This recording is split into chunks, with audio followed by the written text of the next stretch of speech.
Bonjour à tous, bienvenue à la CPME. Est-ce que tout le monde nous entend bien? Je pense qu'a priori ça se passe bien. Voilà, formidable. Donc vous êtes très nombreux à vous connecter et vous êtes encore en train de vous connecter. Donc on ne va pas démarrer trop vite.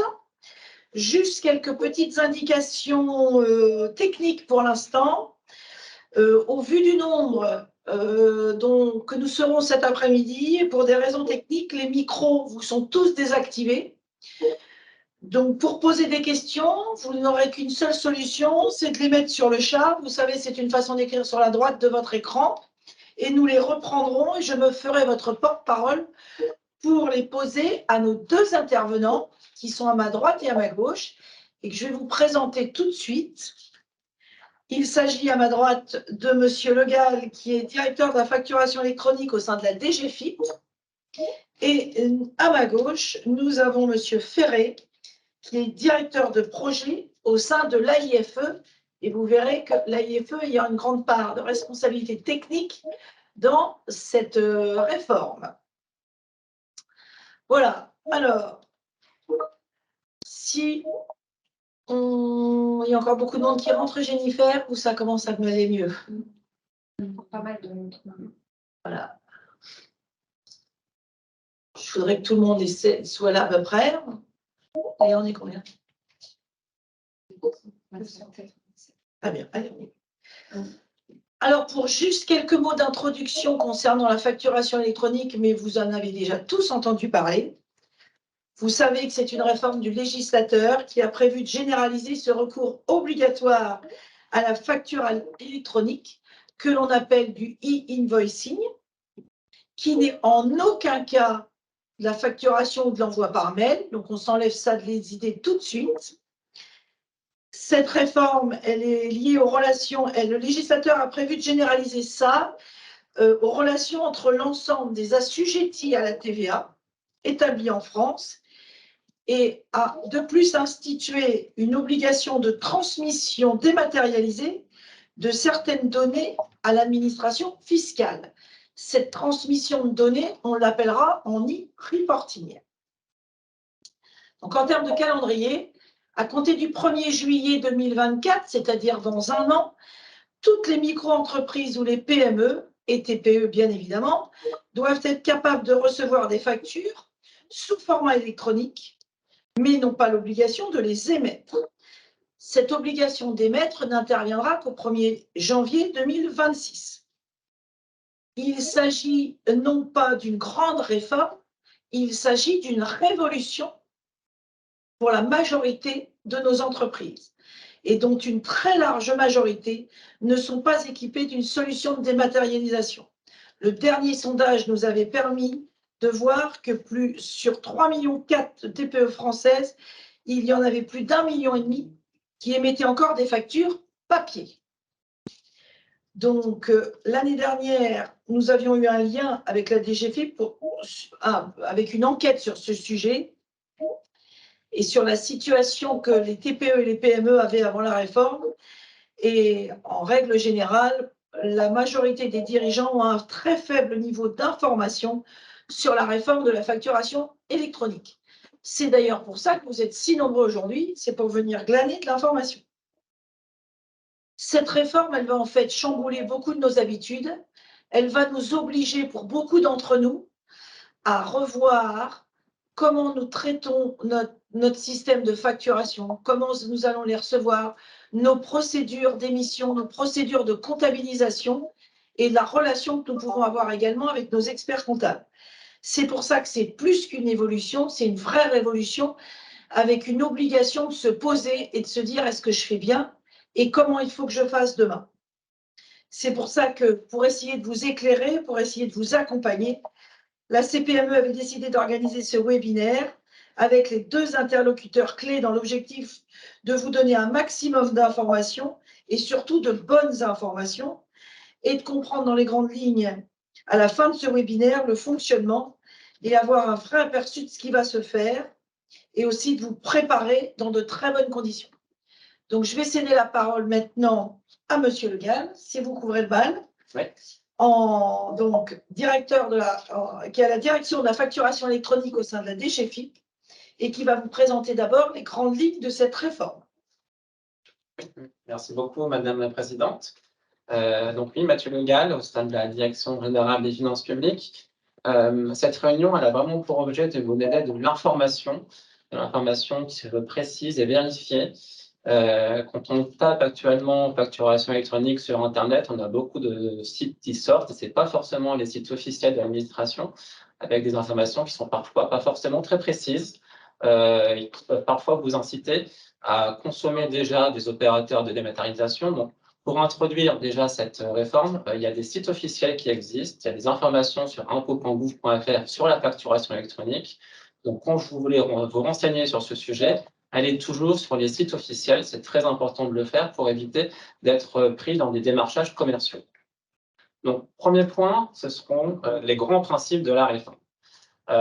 Madame la Présidente l'a dit, c'est une révolution cette réforme. Pour autant, ce qui est surprenant, c'est que ce n'est pas quelque chose de complètement nouveau. La facturation électronique en France, ça existe déjà avec Chorus Pro. C'est-à-dire toutes les relations actuellement entre les entreprises et l'État sont déjà en mode facturation électronique. Quand vous avez des marchés publics, vous passez déjà par la facturation électronique. Deuxième élément de contexte important à avoir en tête, ce n'est pas quelque chose de nouveau non plus dans le monde. C'est-à-dire que, par exemple, si je prends l'Amérique du Sud, le Brésil ou le Mexique, ils sont en mode facturation électronique depuis 2010. Qu'est-ce que ça veut dire? Ça veut dire qu'on a déjà, à l'heure actuelle, du recul sur les effets que ça a pour l'État et pour les entreprises.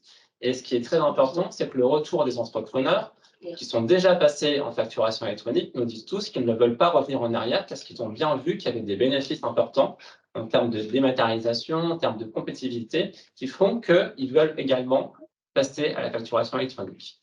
En Europe, même chose, il y a l'Italie qui est déjà passée, l'Espagne qui est déjà passée. Et toujours en termes de contexte, il faut que vous sachiez qu'actuellement, d'ici 2028, au niveau de l'Europe, il y a un projet qui vise à faire en sorte que tous les États membres passent en facturation électronique au niveau de l'Europe d'ici 2028. Donc, ce n'est pas une réforme qui est faite uniquement par la France, hein, c'est vraiment une réforme qui s'inscrit dans un contexte global, parce que les États et les entreprises qui sont déjà passés constatent qu'il y a énormément d'effets positifs à cette facturation électronique. Pour autant, comme l'a dit Madame la Présidente, ça implique forcément une révolution et des modifications. La première chose qu'il faut bien comprendre à ce niveau-là, c'est qu'il n'y aura plus d'échange par courriel ou par papier de facture. Ça, il faut vraiment l'avoir en tête entre entreprises. Donc, sur les grands principes de la réforme, j'en ai parlé déjà un petit peu rapidement, la compétitivité des entreprises, sur quoi on se base pour dire ça. Une facture papier, ça coûte environ 10 à 13 euros au total. Alors, ce n'est pas uniquement le coût du timbre-poste, hein, c'est le temps de traitement des factures, c'est-à-dire que vous avez quelqu'un qui va la saisir, qui va la poster, qui va rechercher le destinataire, il y aura des retours, il y aura des annulations. Pour une facture électronique, ça coûte 1 euro. Donc, c'est à peu près 10 fois moins en termes de coût qu'une facture papier. Deuxième intérêt pour les entreprises, surtout dans les TPE et PME qui peuvent vous intéresser, c'est tout ce qui concerne les litiges au délai de paiement. Ça a déjà tout arrivé, vous avez un client qui est mauvais payeur en face de vous, qui refuse de payer sa facture, qui vous dit qu'il ne l'a pas reçue, qui vous dit que c'est plus compliqué avec la poste. Avec la facturation électronique, ça c'est terminé, vous aurez une date certaine d'envoi et de réception de la facture. Donc, dans ce cadre-là, tous les litiges sur la trésorerie, et la trésorerie, c'est quand même le nerf de la guerre, notamment pour les TPE et PME, ça va faciliter réellement le fonctionnement et le suivi de votre trésorerie. Deuxième point qui peut vous aider, c'est une offre de service qui sera faite par la Direction générale des finances publiques une fois que la réforme sera passée, c'est de pré-remplir automatiquement vos déclarations de TVA. Pourquoi? On sait que la déclaration de TVA, c'est une charge administrative pour les entreprises. Ça prend du temps. Soit vous le faites vous-même, mais ce n'est pas toujours simple. Soit vous passez par un expert comptable, mais ça a un coût. Le principe, ça sera de faire comme pour l'impôt sur le revenu. Vous aurez des données qui seront pré-remplies sur votre déclaration de TVA et vous aurez juste ensuite à la valider en vérifiant que les données sont bonnes. Donc ça, en termes d'offre de service, c'est pareil. Ça vous permettra de vous concentrer sur vos métiers plutôt que de faire de l'administratif. Ensuite, on ne le cache pas, il y a aussi un axe lutte contre la fraude fiscale. Les pays qui l'ont mis en place ont constaté un recul de la fraude à la TVA. Alors, ce n'est même pas généralement des grosses fraudes, c'est plus des mises en conformité. Pourquoi c'est important également pour les entreprises? Il n'y a rien de plus énervant, à mon sens, pour une entreprise que de se faire prendre des parts de marché par une entreprise concurrente qui ne respecte pas les règles du jeu. Donc, les opérateurs de bonne foi sont également favorisés à ce niveau-là.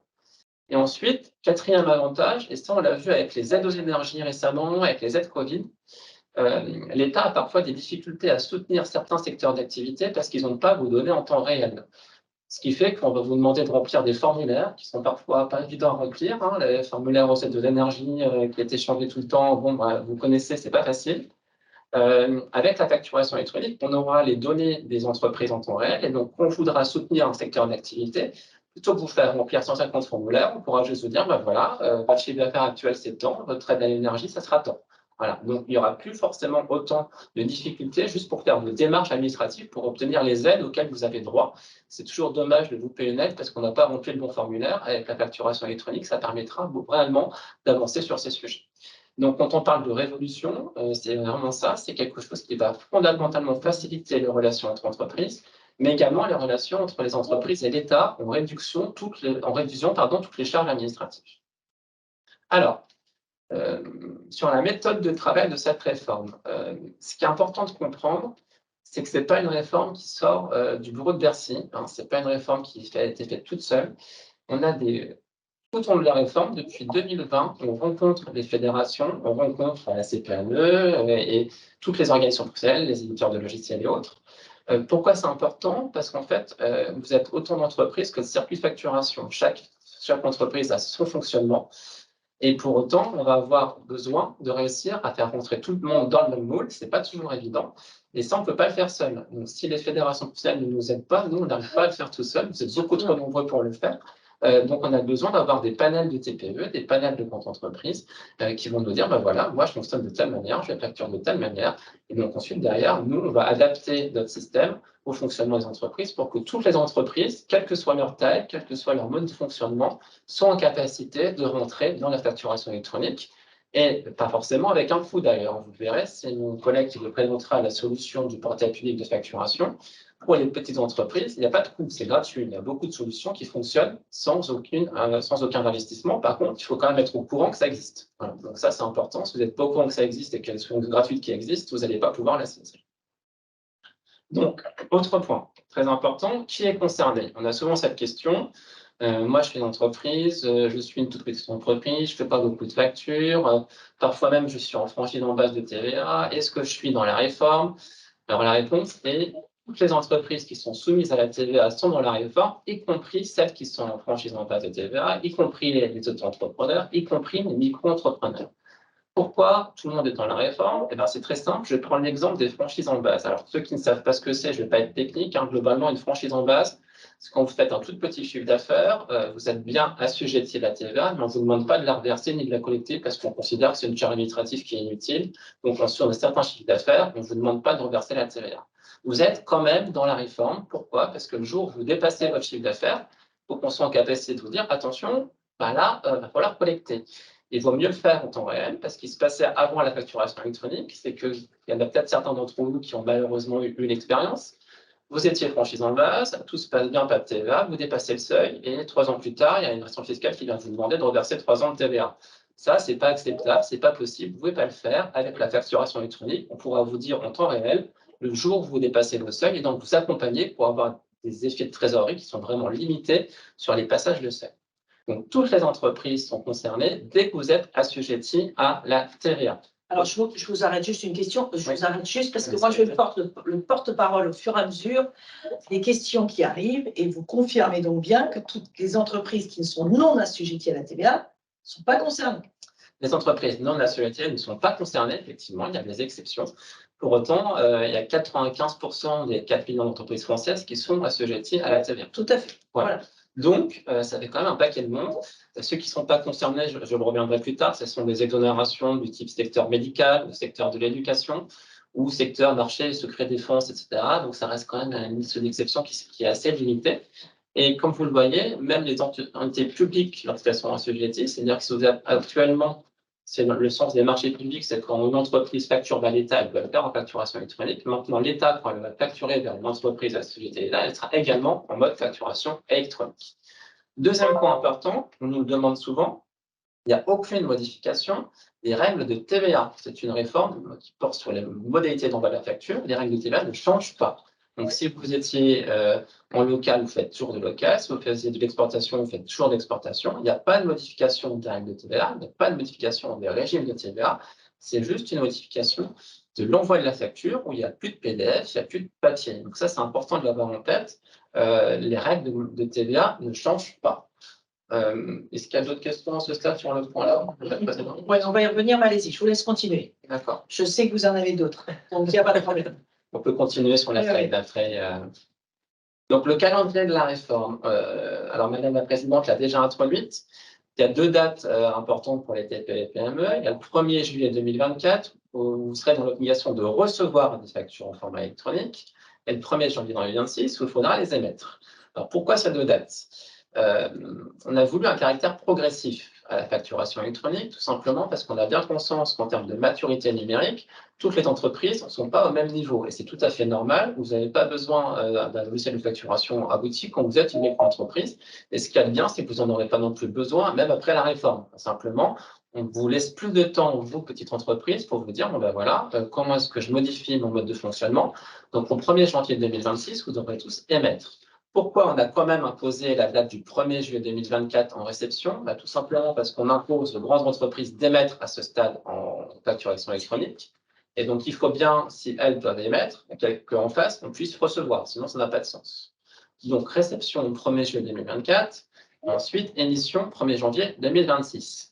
Alors, je ne détaille pas à l'oral la taille des entreprises, vous aurez la slide. Simplement, vous pourrez vous reconnaître, vous, entreprise, pour savoir si vous êtes une micro-entreprise, une PME, une ETI ou une grande entreprise. A priori, vous êtes essentiellement dans les premiers cas. En fonction des critères qui sont sur cette slide, à chaque fois, le nombre de personnes dans votre entreprise, le chiffre d'affaires annuel et le total du bilan. Donc, ça vous permet de dire, ben voilà, moi, je suis qui? Je suis à cet endroit. OK, donc 1er janvier 2026 en émission. Par contre, dans tous les cas en réception, c'est 1er juillet 2024. Donc ça, c'est les dates que vous devez avoir en tête.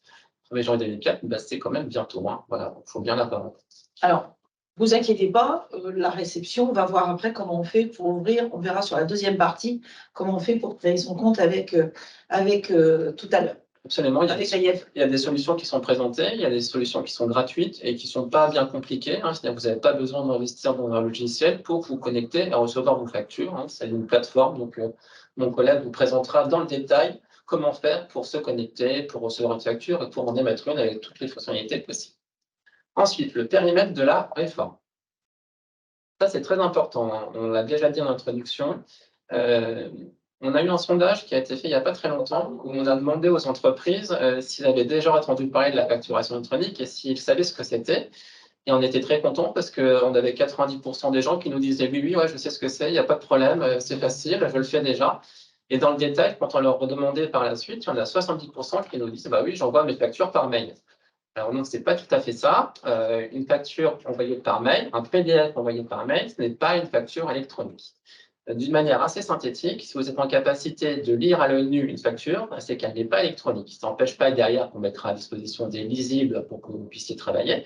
Mais sur la petite image que vous avez à gauche de votre écran, c'est ça une facture électronique. Voilà. Donc, qu'est-ce qui différencie un PDF d'une facture électronique? Eh bien, c'est assez simple. Dans une facture électronique, on a ce qu'on appelle des données. Donc, ces données, elles vont pouvoir être intégrées automatiquement pour traiter vos factures dans vos logiciels comptables ou dans n'importe quel système d'information. Et dans un PDF, il n'y a pas de données. Un PDF, c'est une image, c'est un fichier qui est fixe. Donc, il y a des formats qui ont été normés. Donc, pareil, je ne détaille pas, ce n'est pas l'objet. Hein. Le but, ce n'est pas que vous soyez technicien sur les formats. Simplement, je sais qu'il y a 3 formats qui sont autorisés par la réforme. Il y a ce qu'on appelle des formats structurés qui sont complètement en facturation électronique avec des données qui sont complètement en code, comme vous voyez à gauche. Et ensuite, il y a un format ce qu'on appelle semi-structuré qui contient du code et ensuite un lisible qui ressemble à un PDF qui permet notamment pour les TPE-PME d'avoir du tout en un. Donc, c'est ce qu'on appelle le format Facturex qui vous permet à la fois d'avoir un format électrique avec des données et un lisible en même temps. C'est souvent le format qui est utilisé par les TPE-PME parce que c'est le plus simple. Hein. Globalement, vous pouvez à la fois lire votre facture sur un certain format et en même temps considérer qu'il y a des données, on peut les extraire. Donc, c'est important de le savoir. Retenez vraiment, ce n'est pas un PDF adressé par mail. Il n'y a pas de PDF en facturation électronique. On aura simplement une tolérance jusqu'à 2027 sur l'emploi du PDF pour vous permettre de vous adapter, mais ce n'est qu'une tolérance. Il n'y aura pas à terme de format PDF accepté en facturation électronique. Autre sujet sur cette slide, j'en parlais, le dépôt des factures sera horodaté. Donc ça, c'est important. Il n'y a plus l'histoire du délai de traitement courrier. Quand vous envoyez une facture, vous saurez par la plateforme comment et quand elle a reçu son destinataire. Donc ça, c'est très important de le dire. Vous, il suffira que vous déposiez votre facture sur le portail et c'est le portail, que ce soit la plateforme publique ou la plateforme privée, qui va s'assurer de l'acheminement de votre facture vers son destinataire. Vous n'avez pas besoin de connaître la plateforme de votre destinataire, c'est le portail qui s'occupe de tout. Tout ce que vous avez à faire, vous, c'est déposer votre facture sur le portail et ça sera automatiquement acheminé à l'heure où vous l'aurez déposé vers votre client. Donc, il n'y a plus d'histoire de quelle est son adresse, comment ça fonctionne. Juliane le reviendra sur le fonctionnement du portail. Il y a un annuaire qui est en place, je ne le détaille pas, Juliane le fera. On peut passer à la slide suivante. Le périmètre de la facturation électronique. Alors, vous l'avez déjà sûrement entendu, facturation électronique, on en a parlé. Il y a ce qu'on appelle l'e-invoicing, ou la facturation électronique. Ça, globalement, c'est votre facture qui va se transformer dans vos relations entre entreprises, entre assujettés à terre, en facture électronique. Donc, on va vous demander, pour vos relations avec les entreprises, de passer dans un des formats qu'on va présenter. De manière simple, si vous êtes une petite entreprise avec des solutions gratuites. Pour autant, il faut vraiment retenir que ça concerne les relations entre entreprises. Pour autant, je vous l'ai dit en introduction, l'administration, elle souhaite à terme offrir une offre de service gratuite de pré-remplissage des déclarations de TVA. Si on veut pré-remplir une déclaration de TVA, il ne suffit pas d'avoir les données des relations entre entreprises. Je prends un exemple, vous êtes un petit boulanger, vous vendez du pain, des croissants, etc. Il n'y a pas de facture, hein. Vous n'allez pas faire une facture à vos clients si vous vendez un croissant. Heureusement d'ailleurs. Pour autant, sur ces croissants, il y a de la TVA. Donc nous, si on veut pré-remplir les déclarations de TVA, on va avoir besoin de ces données. Donc c'est ce qu'on appelle l'e-reporting des transactions, pour les relations notamment avec les particuliers. On va vous demander de nous faire un reporting des transactions que vous faites avec les particuliers. Alors, je vous rassure tout de suite, on ne va pas vous demander un reporting à chaque fois que vous faites des croissants, à chaque croissant. Hein. Ça sera du reporting agrégé. Et l'agrégation, j'en reviendrai un peu plus tard dessus, mais ça va dépendre de votre régime d'imposition. C'est-à-dire qu'on va vous demander de faire des reportings en fonction de la taille de votre entreprise. Plus votre entreprise est petite, plus les reportings sont espacés. Donc, ça vaut pour les relations avec les particuliers et ça vaut aussi pour les relations avec les entreprises étrangères. Pourquoi? Tout simplement parce que le droit français ne peut pas s'exporter. Par exemple, si vous travaillez avec une entreprise chinoise, on ne peut pas demander à une entreprise chinoise de recevoir obligatoirement une facture électronique. Ce n'est pas du droit français, on n'a pas le droit de le faire. Donc, pour ces opérations internationales, on va également vous demander de faire du e-reporting. Alors, il y a quelques exceptions, elles sont marquées sur cette slide. Donc, c'est les opérations qui sont exonérées de TVA. Donc, c'est les 5% d'entreprises qui ne sont pas dans le champ de la réforme, donc secteur médicaux, éducation, activités bancaires, assurances. Et les assureurs sont bien dedans, on est bien d'accord. Alors, les assurances sont exclues du dispositif de facturation unique, sauf sur certains types d'opérations où il y a de la TVA, parce que c'est des secteurs mixtes. Mais les assurances, quand c'est juste des activités d'assurance, c'est des exceptions, on n'est pas dedans. Ensuite, sur les transactions donnant lieu à un marché de défense ou de sécurité au sens de la commande publique, donc ça, c'est juste pour des histoires de sécurité et de confidentialité, on ne les a pas mis dedans. Donc, c'est vraiment des exceptions qui sont assez limitées. Il y a également un cas d'exception qui sont les importations. Alors, vous allez me dire, c'est bizarre, parce que les importations, ça figure bien sur la déclaration de TVA, donc on pourrait en avoir besoin pour pré-remplir. En fait, c'est assez simple. Les importations, on a déjà les données par la douane. Donc, plutôt que vous les demander 2 fois, on s'est dit, on les a déjà, on ne va pas vous les redemander. Donc, les importations ne sont pas dans le champ de la réforme. Sinon, tout le reste y est. Donc, ça représente 95% des entreprises françaises. Et l'objectif, c'est vraiment d'avoir tout le champ des données qui nous permettent ensuite de vous fournir une offre de service de pré-remplissage des déclarations de TVA. Ensuite, il y a une troisième transmission qu'on va vous demander. Alors là, je ne vais pas être technique, mais pour ceux qui ont fait un petit peu de TVA dans leurs études, dans leur métier, en matière de prestation de services, quand vous faites des prestations de services, la TVA, elle est due non pas au moment de la facture, d'accord, mais au moment de l'encaissement de la somme. Donc, si on veut pré-remplir la déclaration de TVA, il faut bien qu'on sache sur quelle déclaration on doit les mettre. Est-ce que c'est celle de mars, d'avril, de juin ou d'août? Donc, pour ces prestations de services, on va également vous demander la transmission des données relatives au paiement. Donc, ça sera du reporting également. Donc, vous demandez pour dire, voilà, quand est-ce que votre client vous a payé pour pouvoir inscrire le montant de TVA et aussi pour inscrire la déductible, parce qu'on parle de collecter, mais il y a aussi un moment où vous allez récupérer votre TVA, heureusement, voire être remboursé en termes de remboursement de crédit TVA. On va avoir besoin des données relatives au paiement pour les prestations de services. Donc, en fait, la facturation électronique, c'est un ensemble de données qu'on va récupérer qui vont nous permettre, à terme, de récupérer toutes les données pour pré-remplir les déclarations de TVA. On peut passer à la slide suivante. Alors, quelques questions. Oui, est-ce que vous pouvez revenir quelques questions? Juste sur le e-reporting. Justement, on a une question sur l'administration pour la TVA sur les encaissements et vous venez d'en parler, c'est pour ça que je me permets de vous interrompre. C'est celui qui paye ou c'est celui qui émet la facture qui va dire j'ai été payé de cette facture-là, ou c'est celui qui règle la facture qui va dire je viens de payer la facture et donc j'ai le droit de récupérer ma TVA. Alors non, c'est pas les clients qui le disent. Par contre, ça passe, Julien en parlera par la suite, ça passe par ce qu'on appelle les cycles de vie de la facture. C'est-à-dire que vous aurez un statut qui s'appelle encaissé sur le portail que vous pourrez consulter et qui sera mis à jour pour la personne qui reçoit le paiement. Donc votre client ne pourra pas dire si c'est bon, j'ai payé. Non, ça sera à vous de indiquer que vous avez bien payé. Tout à fait. Mais par contre, si moi je vais mettre de l'autre côté, si moi je suis le client, j'ai bien payé ma facture. Je veux récupérer la facture, par exemple, tout simplement je pense à une facture très simplement, ce qui est sur les encaissements, c'est les honoraires de notre expert comptable. Ça, c'est un sujet c'est une facture que nous avons tous, qui est logiquement déductible sur encaissement. Donc, si vous, l'expert comptable, vous ne dites pas que j'ai payé ma facture, moi, je ne pourrais pas récupérer la TVA. Je comprends ce que vous dites, c'est ça. Le statut sera visible sur la facture et donc vous aurez la possibilité de le mettre à jour. Donc, ça vous permettra de récupérer la TVA par la suite. Par contre, effectivement, c'est la personne qui reçoit le paiement qui le fait. Tout à fait, mais elle aura. Ce que tout le monde a peur, en fait, là derrière, c'est de se dire que vous qui avez encaissé mon chèque ou mon virement, vous allez oublier de le dire et moi, je vais me faire coincer en termes de TVA sur achat. Donc là, on aura forcément une relation qui fait que vous allez, en tant que chef d'entreprise, directeur d'un cabinet, avoir l'obligation de faire parce que moi, je ne pourrais pas sinon récupérer ma TVA. Il y a une obligation de le faire derrière. Et c'est important parce que, en fait, c'est vos flux de trésorerie, c'est votre remboursement de TVA, c'est votre TVA déductible qui est en jeu. Donc, c'est important de l'avoir en obligation. Et par contre, l'avantage par rapport au système d'avant qui existait déjà, c'est-à-dire qu'auparavant, pour récupérer la TVA, il fallait s'assurer, pareil, qu'il y a un encaissement qui était fait. Donc, nous, en administration fiscale, on peut faire des croisements pour vérifier que d'un côté, ça avait été déclaré pour vous autoriser à déduire de l'autre côté. Parfois, ça prenait du temps, ça prenait des droits de communication, c'est-à-dire qu'on envoyait un courrier pour vérifier que c'était bon. Je ne sais pas si certains d'entre vous ont déjà eu l'occasion de faire des demandes de remboursement de TVA. Parfois, ça mettait 15 jours ou 30 jours, voire 2 mois à être traité. Avec la facturation électronique, voilà, on a des données en temps réel, à la fois sur les encaissements qui ont été déclarés. Donc, l'un des avantages, j'en ai parlé ici, c'est que la facilitation de remboursement de TVA, à partir du moment où les données sont sur le portail et qu'on récupère ces données, tout le système de droit de communication, de renseignement, de demande d'information sera forcément simplifié. Donc, ça va permettre d'accélérer le remboursement de TVA. Ça fait partie des objectifs de l'AREF. Alors, une autre question, là, toujours sur cette slide-là, sur le e-reporting, je suis commerçant.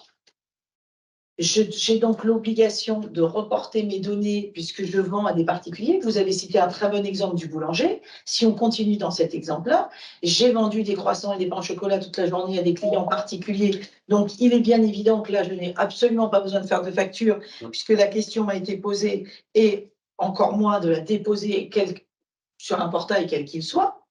Par contre, dans mes clients, j'ai une entreprise. Donc là, on est dans une relation B2B, puisque même moi, en tant que boulanger, je peux avoir envie je vends peut-être des croissants et des pains au chocolat à une entreprise qui, pour X raison, a besoin de les acheter, d'avoir une facture.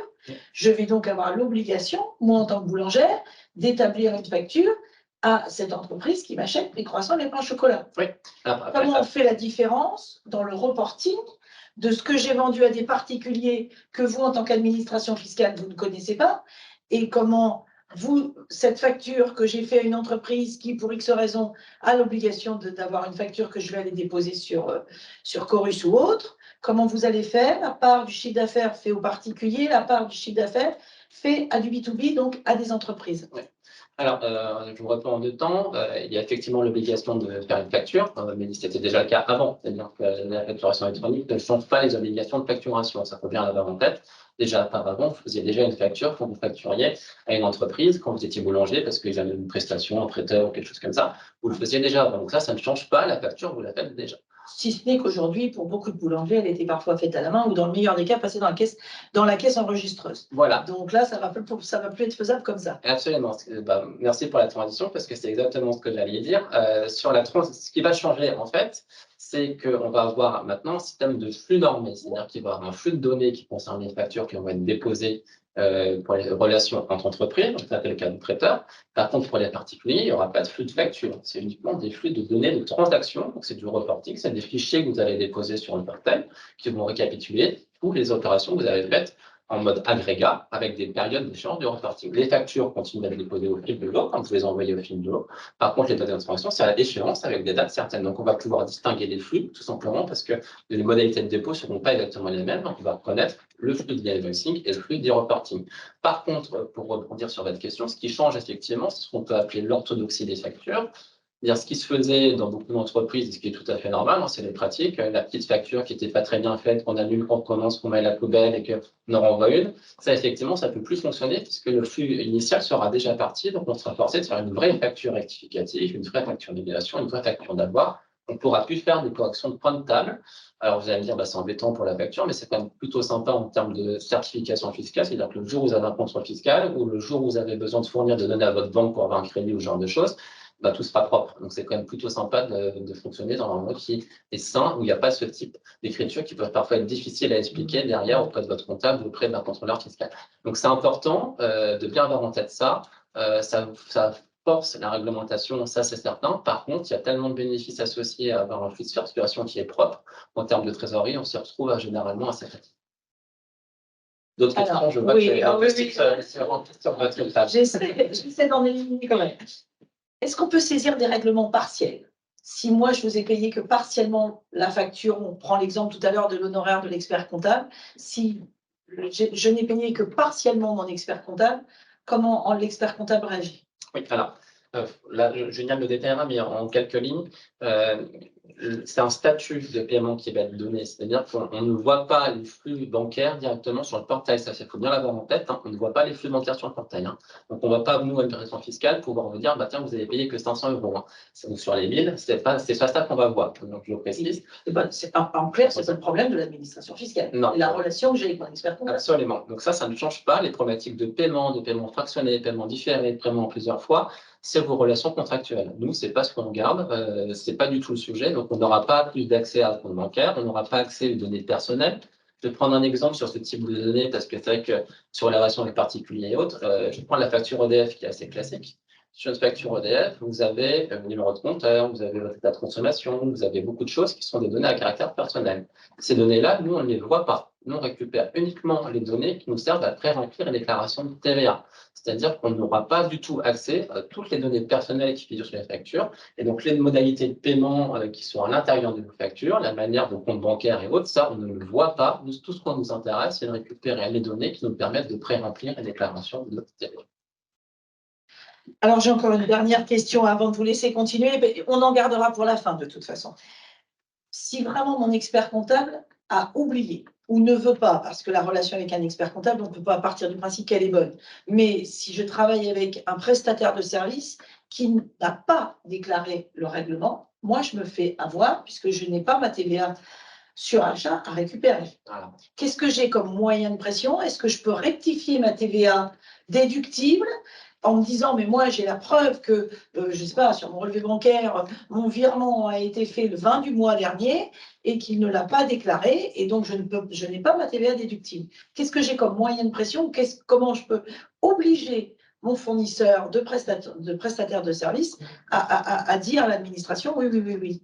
Alors, mettons que vous soyez dans une relation conflictuelle avec un de vos clients ou avec votre expert comptable, j'espère pas, mais ça peut arriver malheureusement. Oui. Rien ne vous empêche, si vous voulez récupérer votre déclaration, votre TVA, de modifier manuellement votre déclaration de TVA, ça existe toujours, et de fournir un justificatif comme un relevé bancaire à une nation fiscale pour lui dire, ben voilà, ce justificatif, je l'ai, c'est le paiement, je vais l'effectuer, et dans ce cas-là, votre TVA déductible sera prise en compte. Donc, si jamais en face, ça ne fonctionne pas pour une raison X ou Y, vous avez toujours la possibilité de contacter le fisc ou de contacter le service qui s'occupe de vos remboursements équitables de déclaration de TVA pour faire des correctifs. Le principe du pré-remplissage des déclarations de TVA, c'est comme sur l'impôt sur le revenu, vous recevez un pré-remplissage.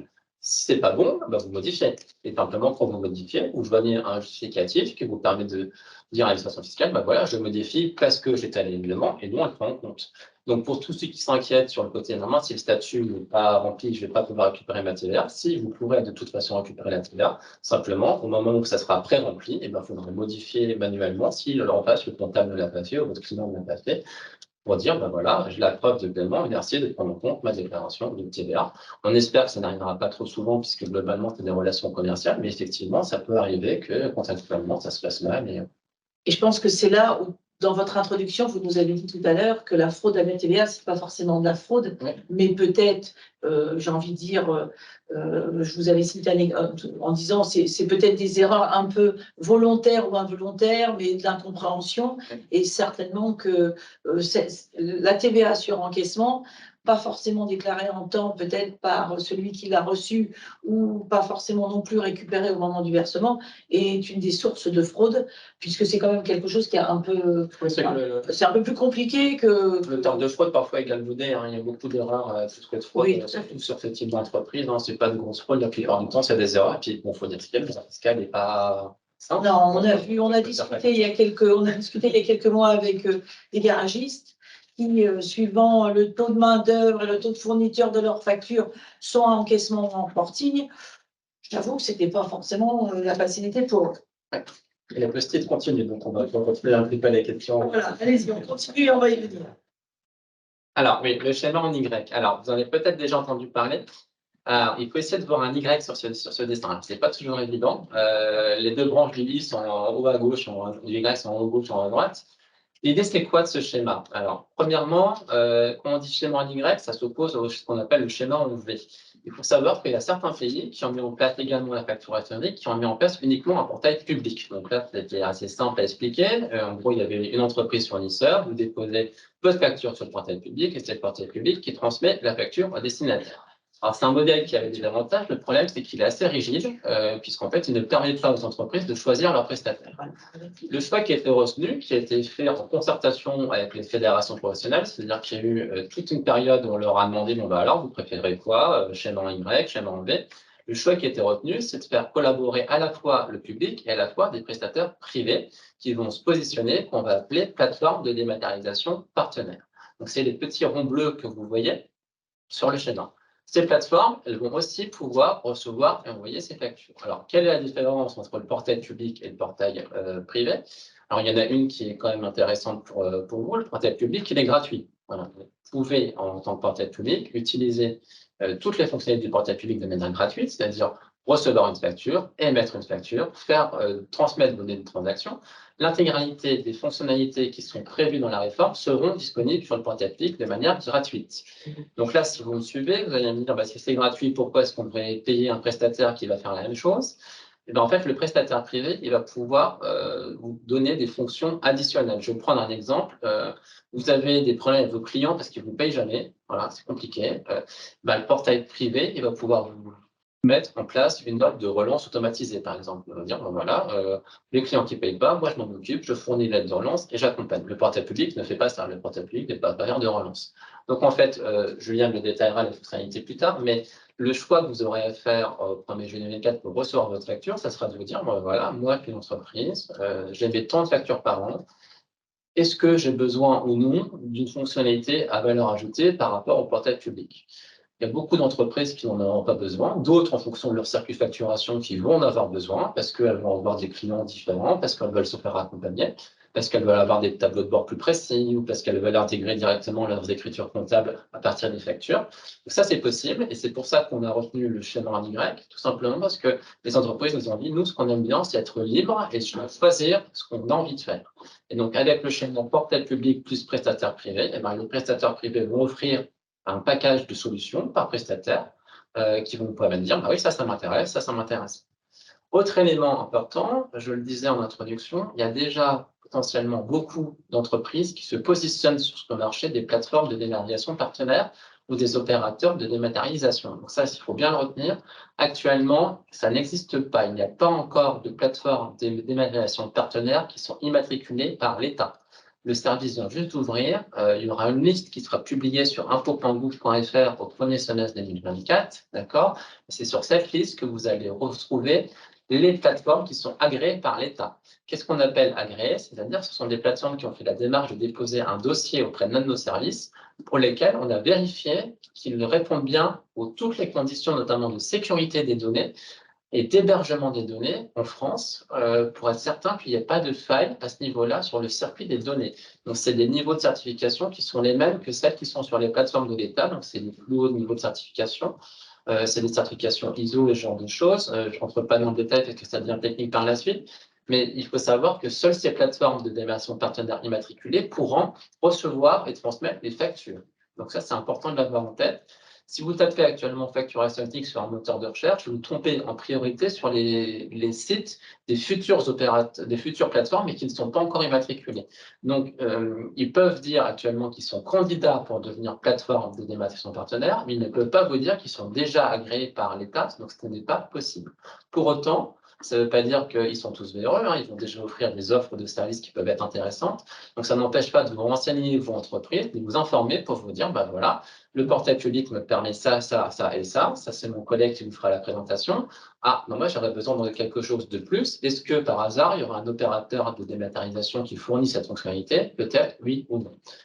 Donc, voilà pour le schéma en Y. On voit quand même bien sur ce schéma, j'insiste à nouveau, il n'y a plus aucune relation directe de facture entre le fournisseur et l'acheteur. Vous voyez, donc les factures ne transitent plus directement du fournisseur par exemple. Donc, il n'y a plus de mail, il n'y a plus de PDF. Et Il n'y a plus de facteur. Il n'y a plus de facteur. Donc, quand ils seront en grève, on est tranquille. Ça marchera quand même. Exactement. Et deuxième aspect, vous voyez, l'administration fiscale, elle est tout en bas. Et il n'y a pas de relation directe entre les entreprises et l'administration fiscale. Donc, comme je le disais, on ne récupère pas de factures, on récupère uniquement les données qui nous sont transmises par le portail public qui nous permettent de récupérer, de pré-remplir les déclarations de TVA. On ne récupère pas toutes les factures, uniquement les données. Très bien. On avait une question sur la différence entre justement le portail public de facturation et les plateformes de dématérialisation.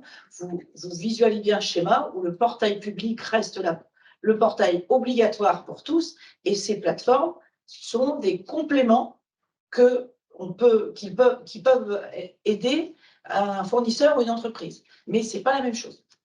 On ne peut pas se passer du portail public, même si on ne le voit pas. Ouais, c'est un peu plus compliqué que ça quand même, parce que en fait, si vous choisissez une PDP, vous voyez sur le schéma, oui, tout à fait. La PDP pourra transmettre la facture seule, d'accord? Donc ça, il y a pour transmission des factures. Par contre, la plateforme sera forcée de transmettre les données ensuite au portail public. On ne peut pas passer du portail public sur la transmission des données pour récupérer les données par la suite. Par contre, pour un fournisseur ou une entreprise, c'est neutre la transmission des données entre un portail privé et un portail public. Tout à fait. Donc, toutes les entreprises ne sont pas forcément obligées d'ouvrir un compte sur le portail public si elles ne souhaitent pas le faire. Elles peuvent tout à fait uniquement ouvrir un compte sur un portail privé et ensuite, c'est le portail privé qui va se connecter au portail public, mais c'est neutre pour l'entreprise. Donc, ça, c'est important de l'avoir en tête.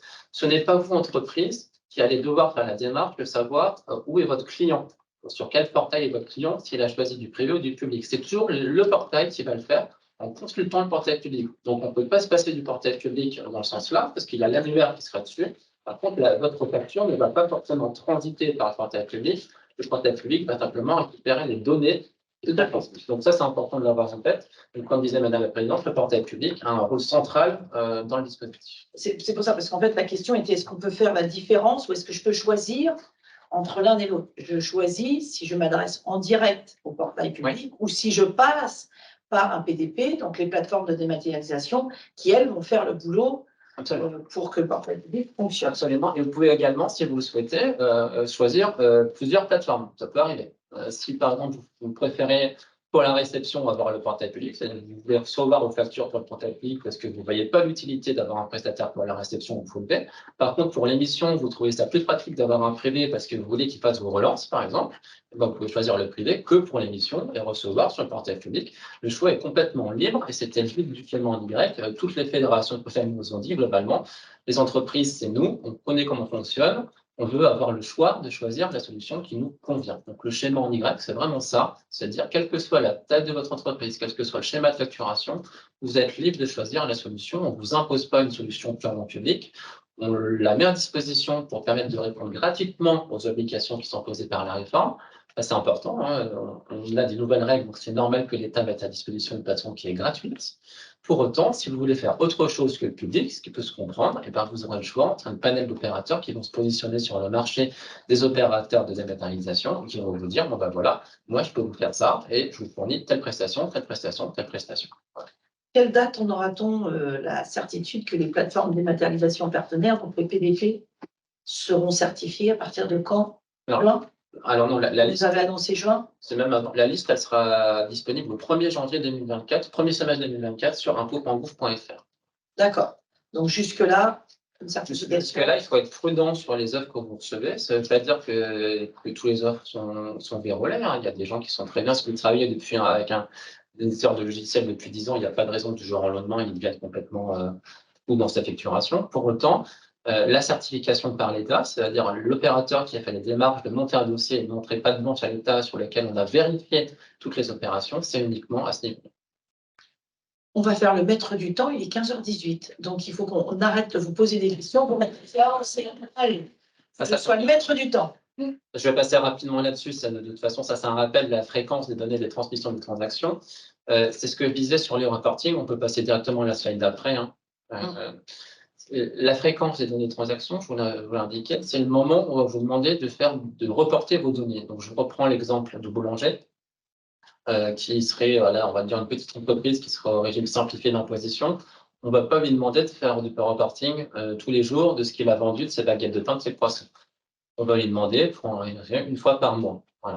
Donc, en fonction de votre régime d'imposition, vous allez avoir du reporting à faire qui s'adapte en fonction de la taille de votre entreprise.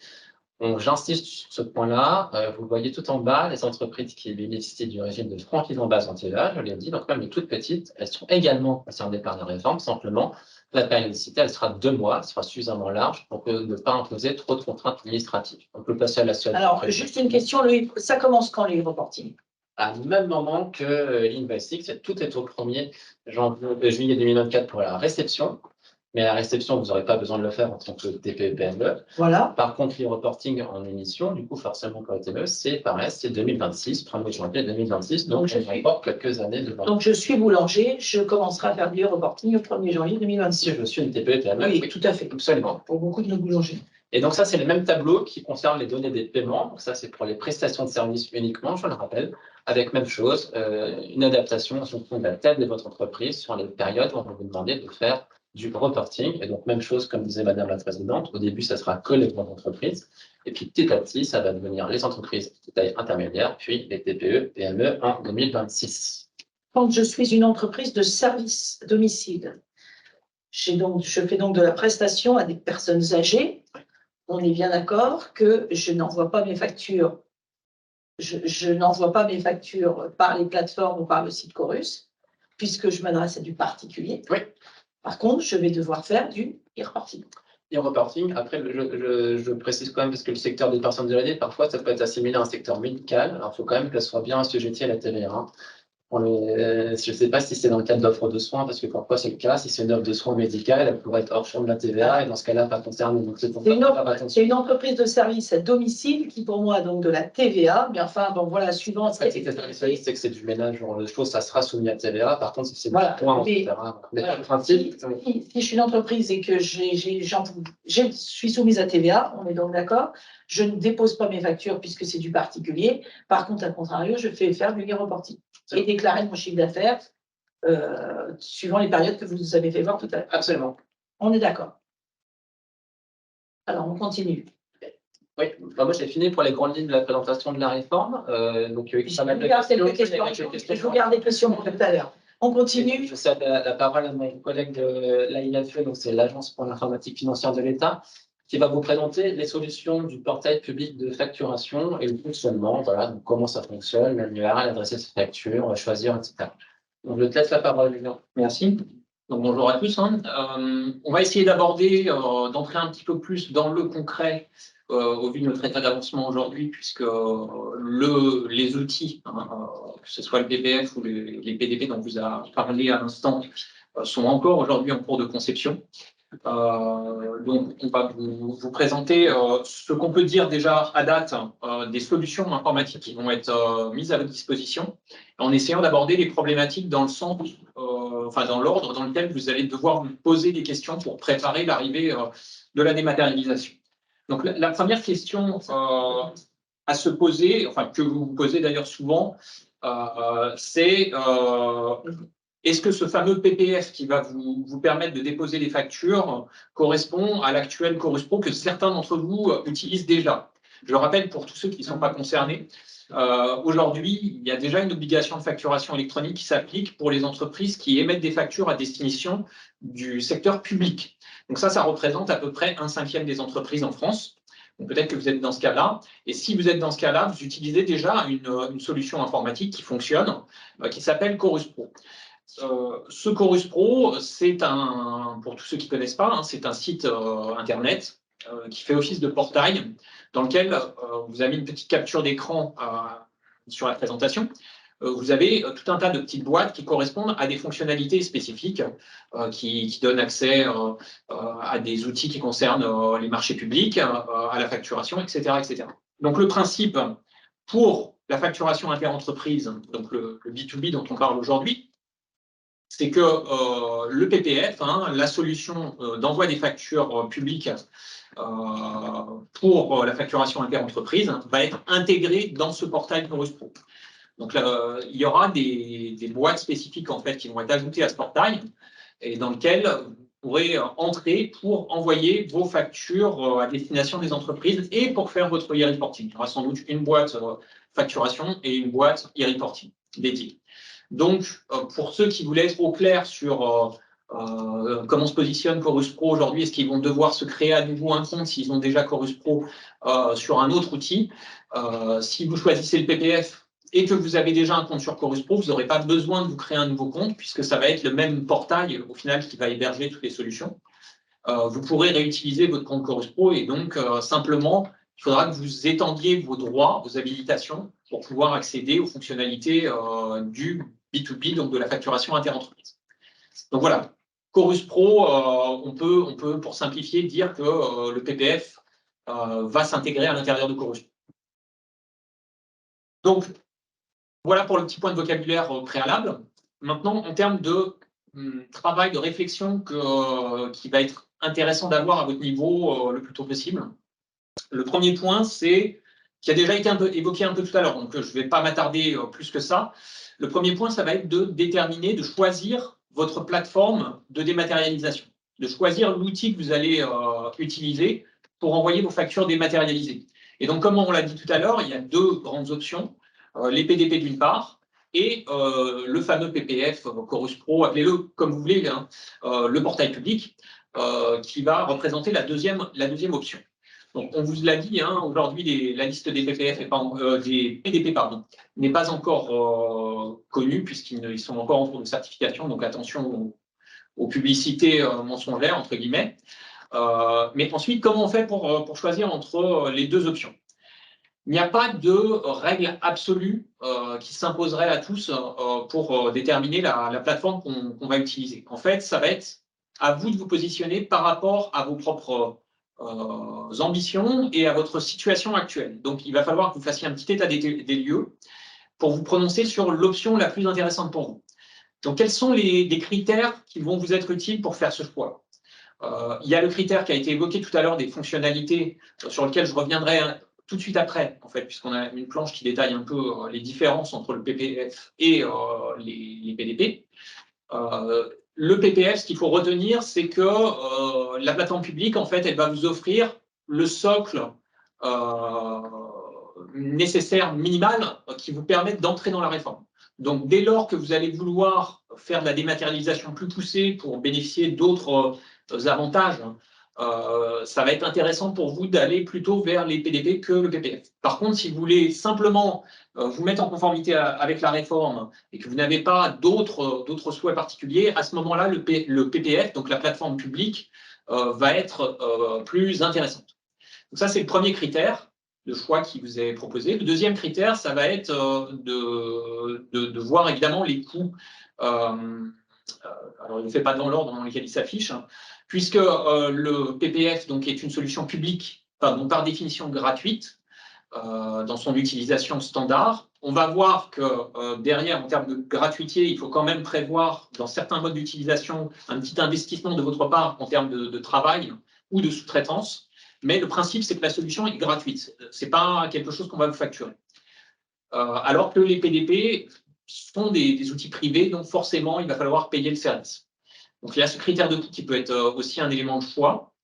Et le dernier point, c'est où vous vous trouvez actuellement, puisque ça peut avoir une incidence sur la solution que vous allez choisir. Typiquement, si aujourd'hui vous travaillez déjà avec un prestataire privé qui vous dématérialise vos factures, et je ne parle pas de Microsoft Outlook, hein, puisqu'on a bien dit tout à l'heure que les envois par mail, ce n'est pas de la dématérialisation, mais si vous travaillez déjà avec une entreprise qui vous dématérialise vos factures, qui vous gère des fonctionnalités de type logistique, suivi des commandes, etc., et que cette entité, et ça vous ne le saurez pas tout de suite, vous le saurez quand la liste des PDP sera connue, que cette entité avec laquelle vous travaillez projette de devenir PDP, à ce moment-là, vous voyez bien qu'il peut être intéressant, puisque vous êtes déjà avec eux, eh bien, de rester avec eux pour utiliser leurs services lorsqu'ils seront devenus PDP et continuer à garder la même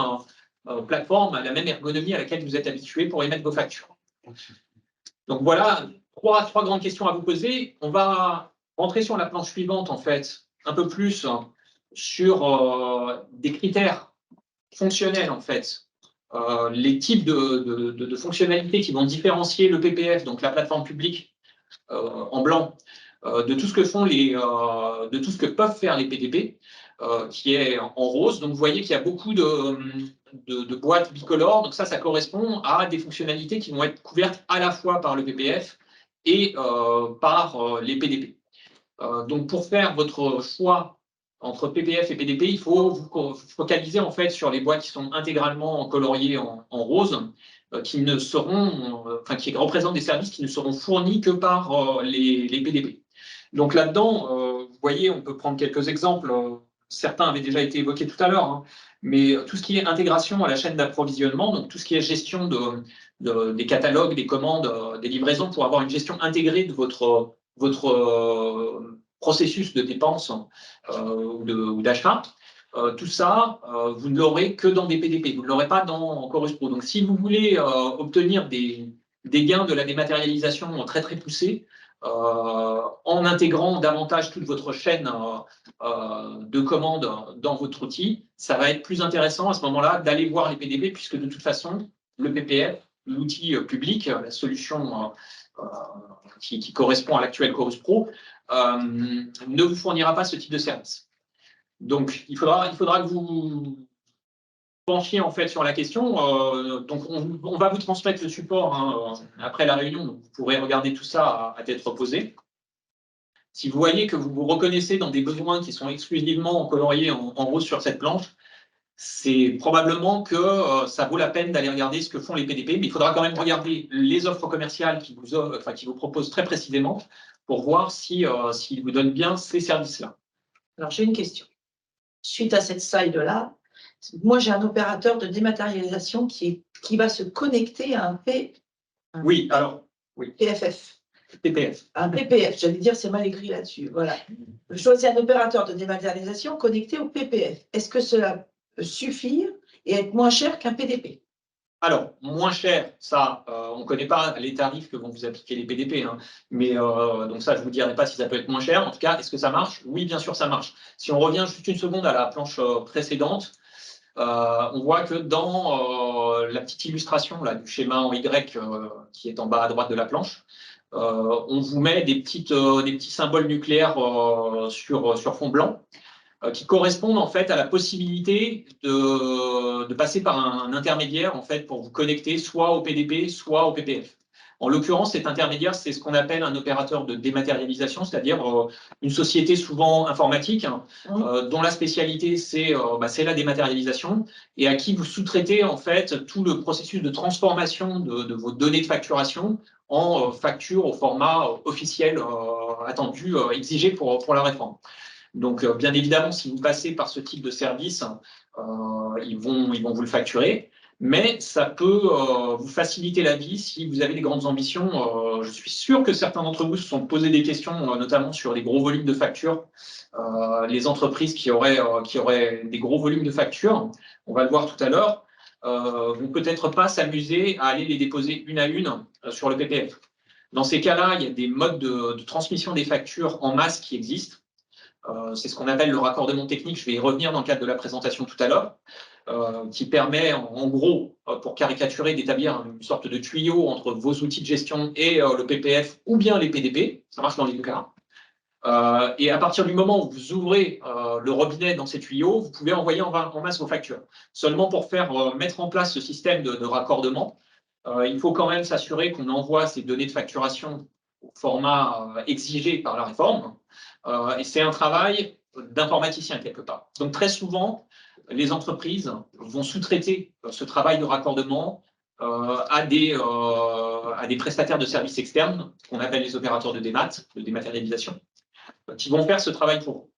Donc, si vous passez par un opérateur de démat, ça marche très bien. Après, c'est à vous de voir. Est-ce que vous avez un petit volume de factures que vous estimez que vous vous débrouillez très bien en dépôt unitaire de facture ou en saisie unitaire de facture sur le portail que vous allez utiliser, que ce soit PPF ou PDP, et à ce moment-là, vous pouvez y aller en direct. Ou bien est-ce que vous avez des gros volumes de factures ou alors pas assez de ressources en interne, enfin de personnel pour aller faire du dépôt de facture. Et dans ce cas, ça vaudra le coup d'investir sur un prestataire de service qui va vous aider à faire de l'envoi en masse via un raccordement technique. Et là, un opérateur de démat vous rendra ce service. Est-ce qu'on peut, dans un premier temps, se dire que je choisis que la plateforme publique et après, je me rends compte que je galère et faire marche arrière, venir et passer par un PDP? Absolument, absolument. En fait, vous pouvez très bien démarrer, surtout si vous êtes pressé par le temps, vous pouvez très bien démarrer sur la plateforme publique et puis évoluer ultérieurement. Par exemple, vous êtes content des gains que vous apporte la dématérialisation, mais vous dites que vous pourriez avoir plus, par exemple, en intégrant toute votre chaîne de commandes dans le processus de démat. À ce moment-là, vous pouvez vous dire, je vais basculer sur un PDP. Et là, ça sera simplement une opération, on va dire, commerciale de contractualisation avec le PDP avec lequel vous allez partir. Et puis ensuite, un petit paramétrage à modifier dans le PPF pour dire que vous changez de mode d'utilisation et que vous allez basculer sur un PDP. Donc la question, on me demande si dès le 1er juillet, il faut que nous ayons un PDP, n'est pas une obligation, puisque au 1er juillet, on peut très bien ouvrir son compte que sur la plateforme publique et ne faire que de recevoir les factures sur la plateforme publique. Vous avez le temps. Alors, on fait des réunions de sensibilisation très en amont, on vous dit de vous préparer, etc., mais c'est pas la peine non plus de vous stresser sur le sujet. Là, on a un an, en fait, avant le démarrage de l'obligation.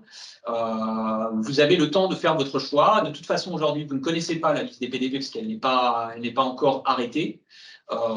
Simplement, vous pouvez déjà commencer à réfléchir à comment vous vous positionnez dans cette réforme pour être prêt au moment où tous les éléments qui vous permettront de choisir seront reconnus. Et de toute façon, aucun choix ne sera rédhibitoire. Vous pourrez toujours changer de braquet en cours de route si vous le souhaitez. Et on peut même imaginer le chemin inverse. Vous pouvez partir sur un PDP et la prestation qu'il vous offre ne vous convenant pas, vous pouvez aussi revenir sur le PPF ensuite. Ça marche dans les deux sens. Est-ce que je dois utiliser la même plateforme pour recevoir et émettre ma facture? Alors, pas nécessairement, c'est ce qu'on disait tout à l'heure. Vous n'êtes pas obligé d'utiliser la même plateforme. Maintenant, d'un point de vue strictement pragmatique, personnellement, je vous recommanderais quand même de ne pas vous disperser, puisque chaque plateforme, en fait, va avoir sa propre ergonomie, même si derrière, les données qui vont être échangées vont l'être à un format unitaire. ils vont chacun avoir leur processus de dépôt, de saisie de facture, etc., qui va être un petit peu visuellement différent. Donc, multiplier les outils, en général, c'est un bon moyen de se perdre entre les différentes fonctionnalités.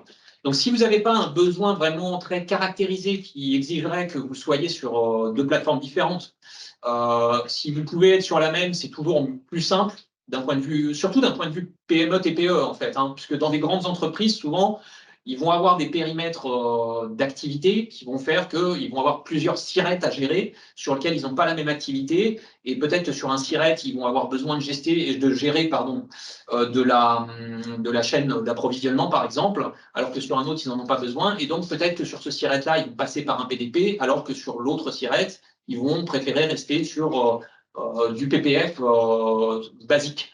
Oui, mais à la limite, si je suis une entreprise qui en reçoit très peu, je peux rester sur le portail public pour la réception et passer par un PDP ou par un fournisseur de démat pour les envoyer en nombre. Si j'émets beaucoup de factures, mais moi, par contre, à l'inverse, j'en reçois pas beaucoup, c'est envisageable, c'est faisable. Je suis d'accord avec vous, c'est certainement pas la meilleure solution. C'est faisable, mais c'est pas recommandé. Ok. Est-ce que vous pouvez nous parler de l'archivage? Alors, l'archivage, si on revient sur la planche qui suit, excusez-nous, on fait des allers-retours. Hein. Non, mais oui, mais j'avais attendu que vous fassiez ces 2 planches-là, et j'ai vu dans la case rose là qu'il y avait archivage. Donc oui, on a un archivage des factures. La durée de conservation des factures sur le PPF. Le Chorus Pro. Le Chorus Pro va être de 10 ans. Comme c'est déjà le cas aujourd'hui, en fait, hein, c'est le délai légal pour les factures à destination du secteur public. Et donc, bien évidemment, quand on dit que l'archivage va être de 10 ans sur le PPF, hein, si vous passez par une PDP, parce que je sens venir la question, votre facture atterrissant de toute façon, transitant par le PPF, elle va être également conservée à minima pendant cette durée légale. Donc, dans tous les cas, vos factures, elles vont être conservées 10 ans sur les solutions, sur les différentes plateformes. Je ne sais pas si, côté Mathieu, tu veux ajouter des compléments par rapport à ça. Non, oui, mais ça signifie que si j'ai un contrôle fiscal, ou si l'administration fiscale me réclame une facture d'il y a 7 ans, je vais sur Chorus Pro et je suis sûr de la récupérer. Ce n'est pas la peine de me poser la question, en fait. Allez le chercher directement. Ça marche. On en reviendra peut-être à ça un jour, on n'est pas encore là. Effectivement, au final, si on a les données pour qu'on comprenne. Exact. La question se pose. Par contre, c'est 10 ans pour le code financier, je crois. Par contre, le contrôle fiscal, c'est 6 ans qu'on vous demande, mais sur le principe, oui, ça marchera pour le contrôle fiscal. Par contre, ça n'empêche pas de parler avec le vérificateur qui vient vous voir en vous disant, bah, alors cette facture, est-ce qu'elle est bonne, est-ce qu'elle n'est pas bonne, c'est autre chose. On va quand même discuter avec le vérificateur, même si on est deux. Non, mais parfois, on peut être amené à fournir une facture commerciale sans que ça soit pour un contrôle personnel. L'administration fiscale nous réclame parfois des documents commerciaux que l'on doit conserver 10 ans sans avoir rien à voir, entre guillemets, sur ce contrôle-là. Donc, il y a bien un archivage, en tout cas, qui est prévu sur le portail public. Donc, on n'a plus besoin de rien garder d'autre que le portail public. C'est un choix de l'entreprise, après, hein, c'est pareil. Après, c'est des histoires d'interface parfois. Non, mais enfin... De temps en temps, les interfaces privées peuvent être meilleures. C'est vraiment la manière dont vous avez, besoin d'utiliser les fonctionnalités du portail. C'est la même chose que sur le code des plateformes. Le choix est libre, il y aura du plaisir, il y aura du... Tout à fait. C'est pour ça que l'archivage est inclus dans l'offre, dans le Chorus Pro, le fait de passer toutes les factures par Chorus Pro et qu'on les archive automatiquement. Voilà. On vous laisse continuer peut-être. Alors, je vais poursuivre donc, sur la planche suivante. On va rester juste une seconde sur cette planche, puisque je vais faire un petit bonus impromptu, en fait, puisque j'ai bien noté qu'il y avait des questions là-dessus, sur la création de compte. Donc, on ne vous a pas prévu de planche spécifiquement dans la présentation sur la création de compte, puisque, comme je vous le disais, on est actuellement en cours de conception de la solution sur ces sujets-là. Donc, je vais rester assez général sur la description du processus. Simplement, je vais vous dire ce que vous avez besoin de savoir pour déjà être rassuré sur la façon dont ça va fonctionner.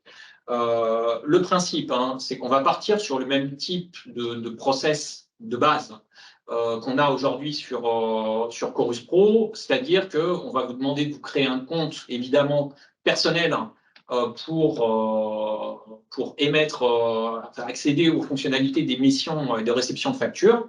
Donc, vous allez avoir besoin d'une adresse de messagerie informatique pour pouvoir créer votre compte.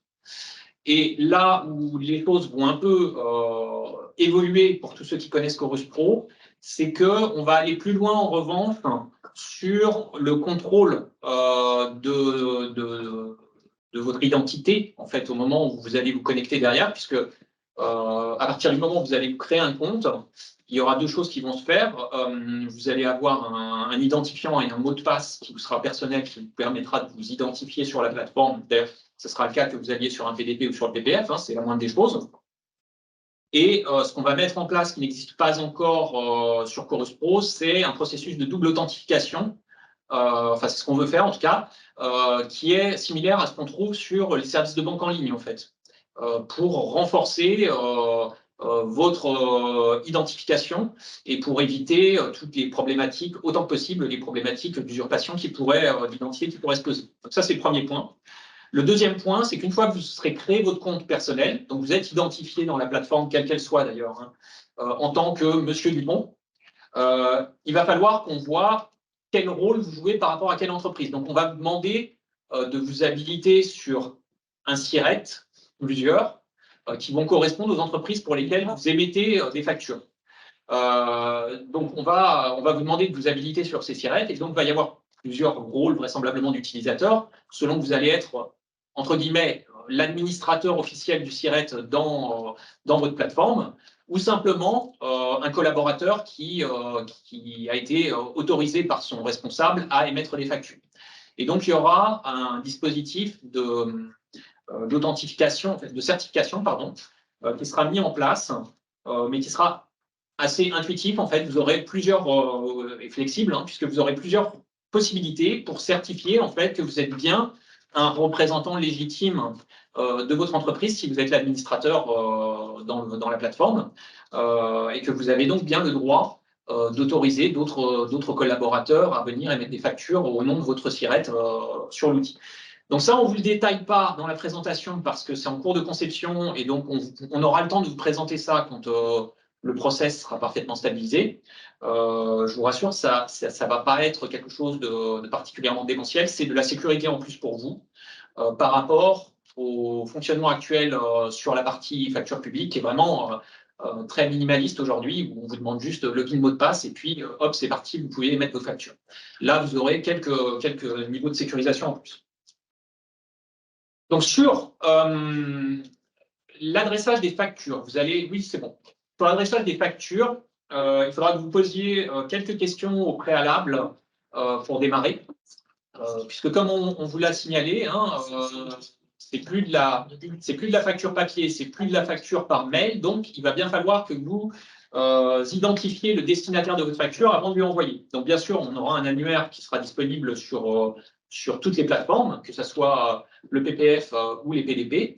Vous aurez accès à un annuaire qui vous permettra d'identifier sur la base de son SIREN ou de son SIRET le destinataire de vos factures. Il y aura les deux niveaux. Hein. Pour ceux qui sont aujourd'hui habitués à la facturation à destination des entités publiques, on n'utilise que le SIRET.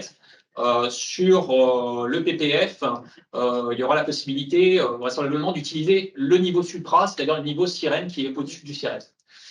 Mais vous aurez ces deux éléments-là pour retrouver vos clients et dire, eh bien, j'envoie ma facture à ce client-là. Mais vous aurez également une possibilité supplémentaire qui existe déjà dans Chorus Pro aujourd'hui, hein, qui est ce qu'on appelle aujourd'hui le code service. Après, on verra si on garde ce terme à la cible, qui est la possibilité au sein d'un SIRET de rajouter des strates en fait pour incarner des équipes différentes. Donc, vous, au niveau émetteur de facture, en tant que PME, TPE, vous aurez rarement à créer ce type de code service hein, pour dire eh ben, ça, c'est la division qui fabrique des pneus et ça, c'est la division qui fabrique des roues. Mais par contre, pour les gens qui vont recevoir vos factures, il y aura peut-être des grandes entreprises qui vont avoir besoin de se rajouter cette notion organisationnelle supplémentaire pour que vos factures arrivent au bon endroit. Ou qui vont par exemple se créer un service facturier qui va être différent en fonction de tout un tas de choses. Et donc, vous allez peut-être être amené à rencontrer ces notions de code service qui vont vous permettre d'envoyer vos factures au bon endroit. Donc, à date, bien entendu, personne n'a encore créé de compte sur la plateforme puisqu'elle n'existe pas, hein, la plateforme cible, le PPF. Donc, on ne sait pas hein, quels vont être ces codes services, mais il faut que vous soyez déjà un petit peu en capacité de comprendre ces données si jamais elles se présentent. Et donc, ce que vous pouvez déjà faire aujourd'hui, c'est regarder si dans votre base fournisseur et dans votre base client surtout, dans votre base client, vous avez la possibilité de rajouter une colonne peut-être pour inscrire cette information-là dans l'option qu'un jour, elle pourrait se présenter et être nécessaire pour émettre vos factures au bon endroit. Donc, si vous avez déjà ça qui est disponible dans votre base client, bah, ça vous fera gagner du temps ensuite quand vos clients se mettront à se créer des codes services en veux-tu, en voilà, et que vous aurez besoin d'informations pour pouvoir émettre les factures en leur direction. Dans tous les cas, hein, vous pourrez retrouver les destinataires de vos factures via un annuaire qui sera partagé par le PPF et par les PDP, et dans lequel vous pourrez faire des requêtes. Donc, que vous soyez client d'une PDP ou utilisateur direct ou indirect du PPF, vous pourrez aller consulter cet annuaire pour rechercher les destinataires de factures. Vous imaginez bien hein, que si vous allez chercher facture par facture le destinataire à chaque fois, ça va peut-être vous prendre un peu de temps, d'où l'intérêt de ce que j'évoquais tout à l'heure, d'où l'intérêt d'être sûr que vos bases clients telles que vous les avez aujourd'hui sont déjà suffisamment propres et que vous avez bien déjà des notions de SIRET à jour dedans. Ça vous fera gagner du temps quand vous déposerez vos factures si tout est déjà prêt dans votre système d'information ou dans vos outils de suivi.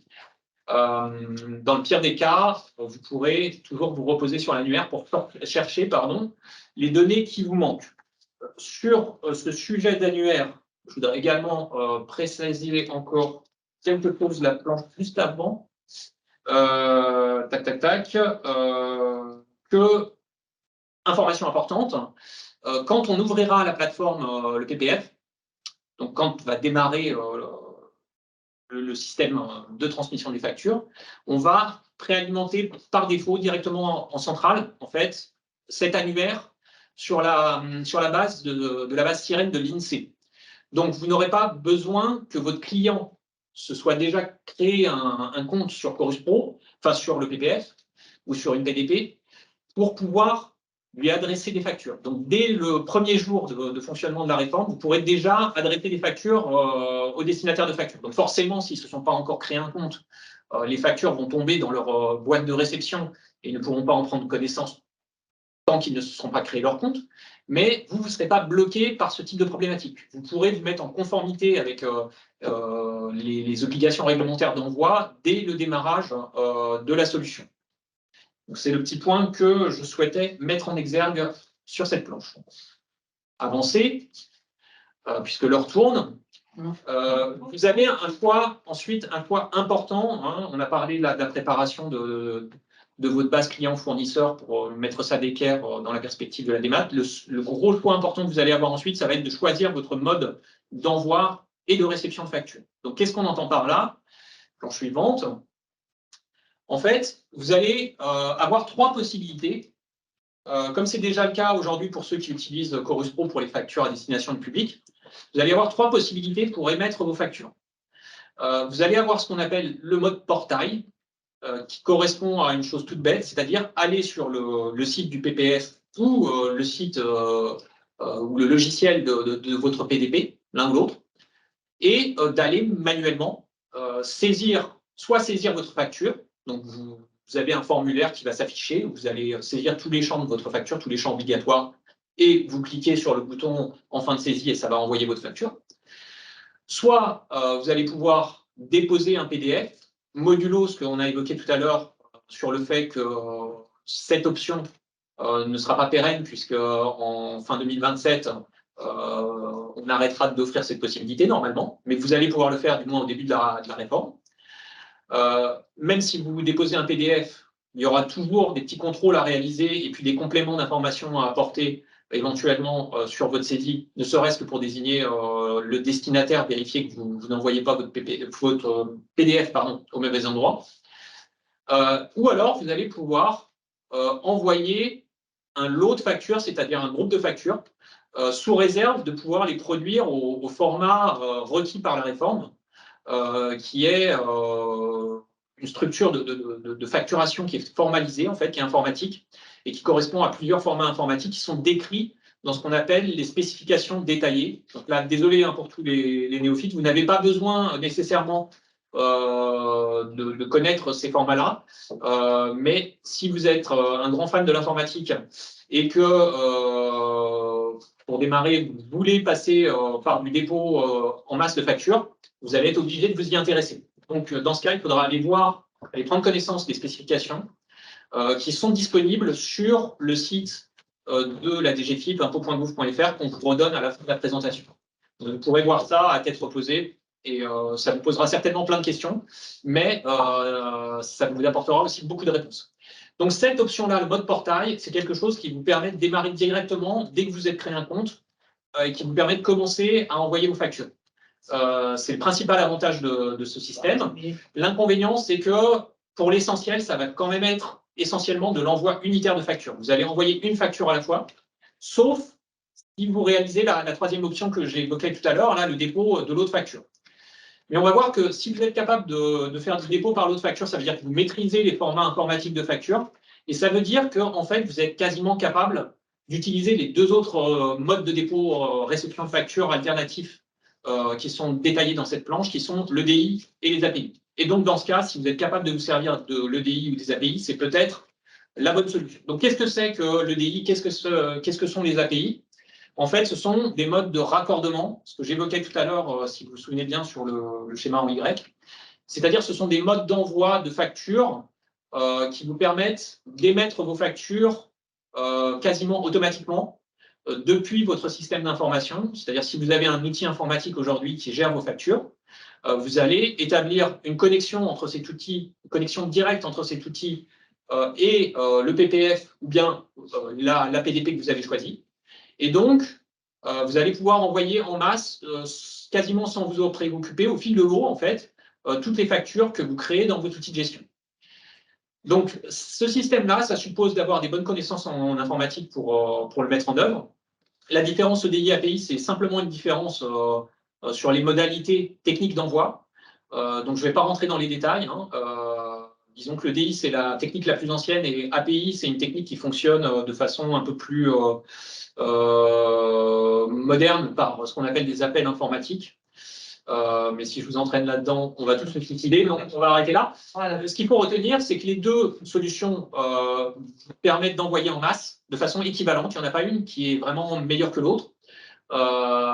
Mais par contre, les deux solutions vous imposent aussi de travailler d'abord en amont pendant un certain temps pour vous assurer que votre tuyau que vous mettez en place entre vos outils et le système qui va recevoir, que votre tuyau il est bien fonctionnel. Donc, il faut faire des tests avant de se lancer. Et donc, ça prend du temps, ça demande de l'expertise. Et c'est pourquoi c'est probablement dans ces deux options-là où vous pourriez être tenté de faire appel à un prestataire de service qui vous aide, qui le fasse pour vous. Donc, rappelez-vous, c'est ce qu'on appelait tout à l'heure, en réponse à une des questions, la notion d'opérateur de dématérialisation. L'opérateur de dématérialisation, c'est son métier de faire l'intermédiaire pour vous permettre de faire de l'EDI ou des API. Donc, vous avez un vrai choix à faire entre les différents modes d'émission-réception. D'un côté, est-ce que vous voulez faire du raccordement technique, donc envoyer des factures en masse? Et dans ce cas, ça va avoir un coût pour vous, soit directement parce que vous allez devoir réfléchir et mettre en place les bons formalismes pour envoyer vos factures. Soit vous optez pour le mode portail, qui va être immédiatement accessible, gratuitement, et du coup beaucoup plus facile d'accès. Mais il faudra vous familiariser avec l'ergonomie de l'outil. Ça, ne vous inquiétez pas, on vous fournira des guides, des formations, des choses de ce type. Donc, on ne vous laissera pas dans la nature. Hein. On ne vous dira pas, voilà un portail, vous vous débrouillez tout seul, il est intuitif, démerdez-vous. C'est sûrement pas ce qu'on va faire. On va bien mettre à disposition, à l'appui du portail, des dispositifs de formation, des webinaires, peut-être des formations auxquelles vous pourrez assister, préenregistrer en fait 24 heures sur 24. Enfin, vous aurez des outils, on ne vous lâchera pas. Mais il faut vous arbitrer entre portail et raccordement. Juste une question avant de passer à la suite. Est-ce qu'on peut quand même récupérer sa facture au format PDF? Puisque dans un premier temps, il faut être très clair, le but du jeu, avant d'émettre nos factures en termes de de PME, je vous rappelle que vous devez d'abord les recevoir. Donc, est-ce que je peux aller sur Chorus Pro? Oui. Pour l'instant, saisir, ce n'est pas encore le cas, mais recevoir ma facture au format PDF, de toute parce façon, que j'ai envie de l'imprimer, parce que je veux la faire, je ne suis pas en démat et je veux aller la faire valider par un chef d'atelier, par le patron d'entreprise. je vais vous faire rêver, enfin peut-être pas, mais je vais essayer. Vous allez non seulement pouvoir recevoir votre facture en PDF, mais vous allez aussi pouvoir recevoir toutes les pièces jointes en fait que votre fournisseur va vous envoyer à l'appui de sa facture. Et par ailleurs, vous allez pouvoir aussi, en tout cas c'est le but, hein, choisir le format de réception sous lequel vous voulez exploiter votre facture. Donc, on va, je pense, le voir. Il y a un certain nombre de formats, UBL, C2I, etc. Juste après, je pense. Non, encore après. On va faire des allers-retours. Hein. UBL, C2I, Facture X.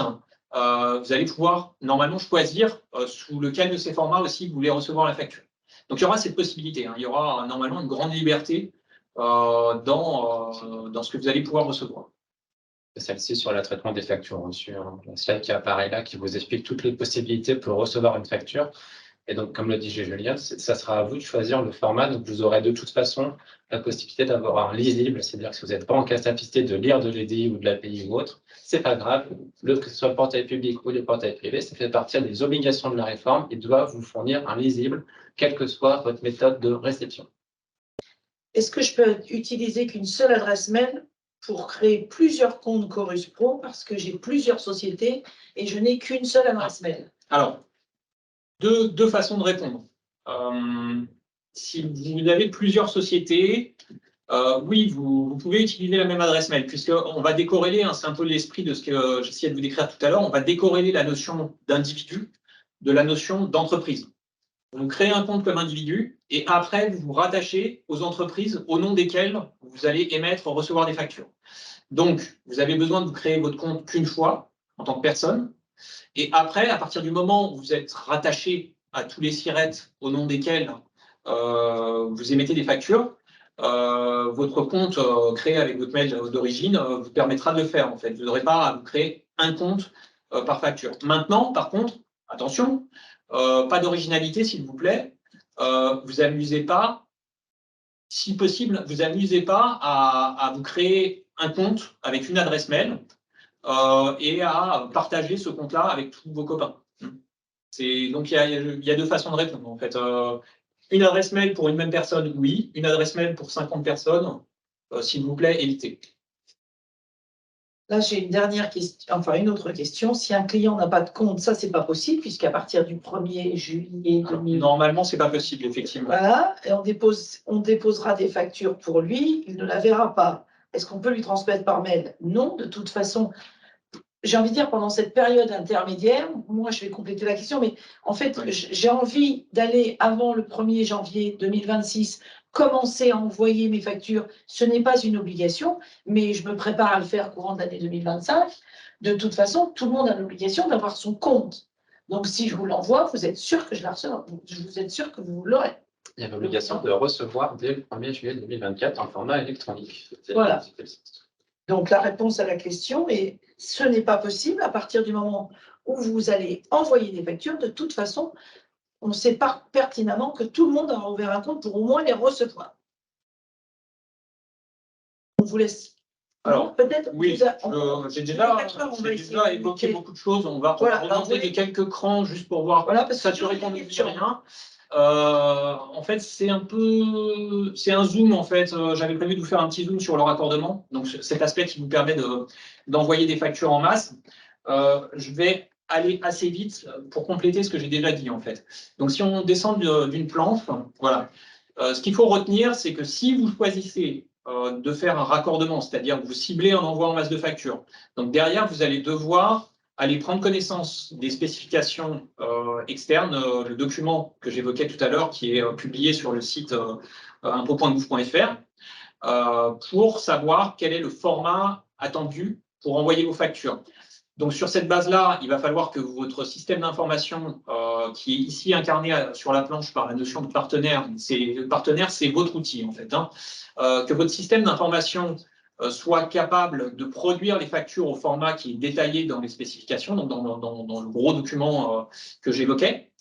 Et à partir du moment où vous êtes capable de produire les factures sous ce format-là, vous allez faire une demande pour vous raccorder soit au PPF, soit au PDP. Donc, il y aura une procédure qui vous permettra de faire ce raccordement. Mais surtout, plus important, avant de démarrer l'envoi des factures dans le monde réel, il faudra que vous prévoyiez un temps de test, je l'évoquais un peu tout à l'heure, pour vérifier que votre flux d'envoi de factures envoie bien les factures au format attendu, qu'on sait les interpréter en face côté PPF ou PDP. Et donc, pour s'assurer que vous savez le faire, il y aura un outil qui sera mis à disposition, au moins pour la partie PPF, qui s'appellera la plateforme de qualification. Donc, plateforme de qualification, en fait, ça va être une sorte de clone du PPF. Elle existe déjà aujourd'hui pour la partie Chorus Pro, hein, pour ceux qui connaissent Chorus Pro. Donc, c'est une sorte de double pas maléfique de Chorus Pro et qui vous permet de tester en fait toutes les fonctionnalités de Chorus Pro sans avoir de risque d'envoyer une vraie facture. Donc, c'est vraiment un environnement de test. Et donc, on va faire la même chose pour le PPF. On va mettre à disposition ce qu'on appelle une plateforme de qualification dédiée au PPF, donc aux factures interentreprises, où vous pourrez tester, en fait, avant le début de la réforme, vous pourrez tester le fonctionnement de l'outil et tester vos flux de factures si vous faites un raccordement. Et le fait de tester et de réussir à injecter en fait dans cette plateforme de qualification de factures, ça sera la preuve que vous pouvez y aller dans conditions réelles et que vous n'aurez pas de mauvaise surprise. Donc ça, c'est un élément d'information qui intéressera essentiellement ceux d'entre vous qui veulent faire du raccordement. Mais par contre, c'est très important pour vous hein, de bien avoir ça en tête.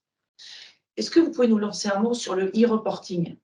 Parce que les logiciels de caisse, on a des questions nombreuses sur les logiciels de caisse. Est-ce que je peux connecter mon logiciel de caisse à Chorus? Comment on fait pour faire le e-reporting? Alors, je te laisserai compléter, hein, parce que je ne suis pas un génie du e-reporting, je l'avoue. Le raccordement, en fait, toute solution a la possibilité de se raccorder à Chorus Pro. Donc, il est prévu aussi que les logiciels de caisse puissent être raccordés à Chorus Pro. Donc, modulo ce que je viens d'expliquer sur le processus de raccordement, il faudra quand même vérifier que les informations passent bien avant de tourner la clé dans la machine et de démarrer le moteur. Mais sur le principe, ça sera faisable. Et le raccordement, je l'évoquais beaucoup là sous l'angle envoi de facture, mais ça va être aussi réalisable pour le e-reporting. D'ailleurs, ça nous permet de faire la transition avec les planches sur lesquelles on était passé rapidement tout à l'heure, qui suivent. Voilà, ces boîtes-là, suivantes. Où on voit que ah non, on ne le voit pas malheureusement. On a que je vous ai mis que les factures, mais on a aussi la possibilité en fait de faire du raccordement pour le e-reporting. Alors, juste un petit mot. Moi, je suis boulangère. On revient à notre exemple de tout à l'heure. Comment je fais pour déclarer les recettes que j'ai fait aux particuliers sur les ventes de mes pains au chocolat? On a vu que c'était tous les 10 jours. Ou suivant des délais différents, suivant les chiffres d'affaires. Mais... Normalement, vous avez tous une sorte de caisse enregistreuse, un logiciel, voilà. Il faut savoir qu'au niveau de la direction des finances publiques, on a actuellement un groupe de travail quasiment permanent puisqu'on voit tous les éditeurs de logiciels tous les mois. Et donc, les éditeurs de logiciels sont en train de mettre à jour leur fonctionnalité pour pouvoir justement se connecter avec le portail et qu'à partir de votre logiciel de caisse et de votre ticket et les logiciels que vous utilisez, la connexion se fasse avec la moitié de raccordement que vous aurez choisi, ce qui a présenté Julien, pour faire remonter les flux de données qui vont être issus de vos tickets Z vers le portail public de manière à pouvoir automatiser et agréger les processus. Vous n'avez pas besoin de compter manuellement toujours 300. Voilà.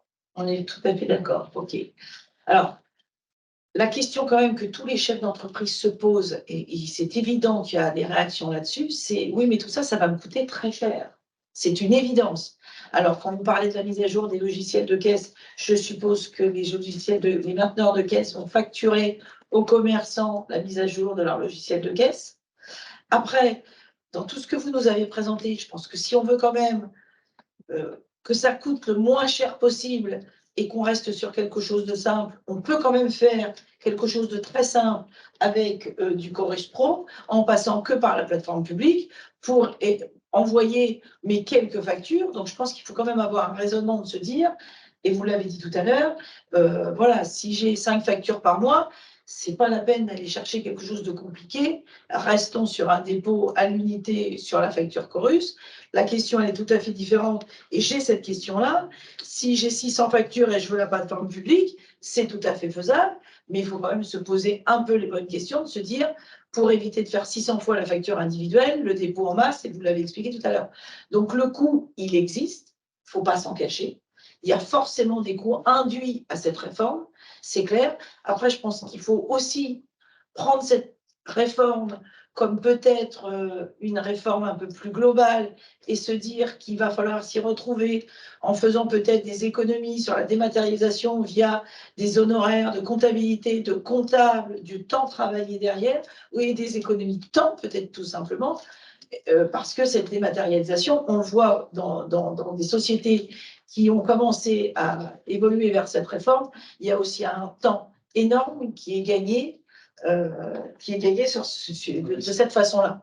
Donc, je pense que le coût, il existe, il peut être marginal, mais il est quand même présent, mais on peut peut-être économiser d'autres façons. Est-ce qu'on peut encore avoir 3-4 minutes pour poser quelques questions? Il y en avait quelques-unes. Oui. La Mayotte, je pense, pour Mayotte. Oui, alors il y avait une question, la Mayotte qui a un taux de TVA à 0 est-elle dans la réforme? Alors, comme j'ai dit, il n'y a pas de changement au niveau de la TVA. Les règles du TVA sont toujours les mêmes. Donc, si vous n'avez pas de TVA à Mayotte, vous n'êtes pas dans le champ de la réforme. La réponse est assez claire là-dessus. Retenez vraiment ça, la situation en matière de TVA ne change pas. Il y avait beaucoup de questions également sur la TVA sur la marge. Alors, très rapidement, sans faire de cours de TVA sur la marge, globalement, c'est un système de TVA qui calcule la différence entre votre prix d'achat et votre prix de vente pour calculer le montant de TVA. Et il y a une particularité, c'est que la TVA, le montant ne figure pas sur la facture. Donc, du coup, comment est-ce qu'on va le prendre en compte? Alors, la première chose, c'est que vous êtes bien dans le champ de la réforme parce que vous êtes bien assujetti à la TVA. Et globalement, il n'y a pas de changement également. Actuellement, pour expliquer pourquoi il n'y a pas de TVA, vous mettez une mention obligatoire. Souvent, c'est les références de la directive européenne ou les références du Code général des impôts.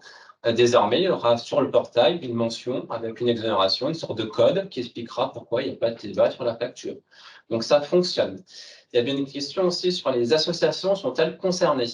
Alors là, je vais répondre de manière plus globale. Il ne faut pas se poser la question association ou pas association. Il faut se poser la question, est-ce que je suis assujetti ou pas à la TVA? Il y a certaines associations qui ne sont pas assujetties à la TVA, dans ce cas, qui ne sont pas dans le champ de la réforme. Il y en a d'autres qui sont assujetties à leur TVA parce qu'elles ont des activités concurrentielles, elles ont des intérêts, etc. Elles seront dans le champ de la réforme. Je poursuis avec les petits post-it de Madame la Présidente. Pourquoi ne pas utiliser le numéro de TVA déjà obligatoire dans les factures plutôt que le SIRET et le SIREN? Alors, le numéro de TVA, c'est que c'était une option à laquelle on avait réfléchi pour identifier les gens dans l'annuaire. Simplement, quand vous êtes en franchise en base de TVA, vous n'avez pas l'obligation d'avoir un numéro de TVA intracommunautaire. Donc, il y a beaucoup d'autres entrepreneurs qui n'ont pas de numéro de TVA alors qu'ils ont un SIREN. Donc, on a fait le choix du SIREN pour ce point-là.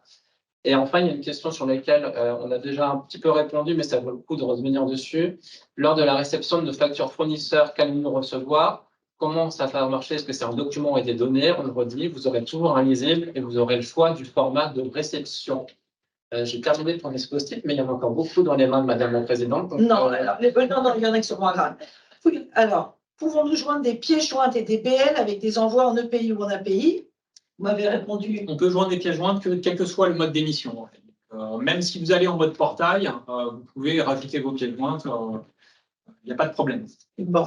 Je suis coiffeur dans une boutique, c'est mon métier, j'ai une obligation d'utiliser le système évoqué.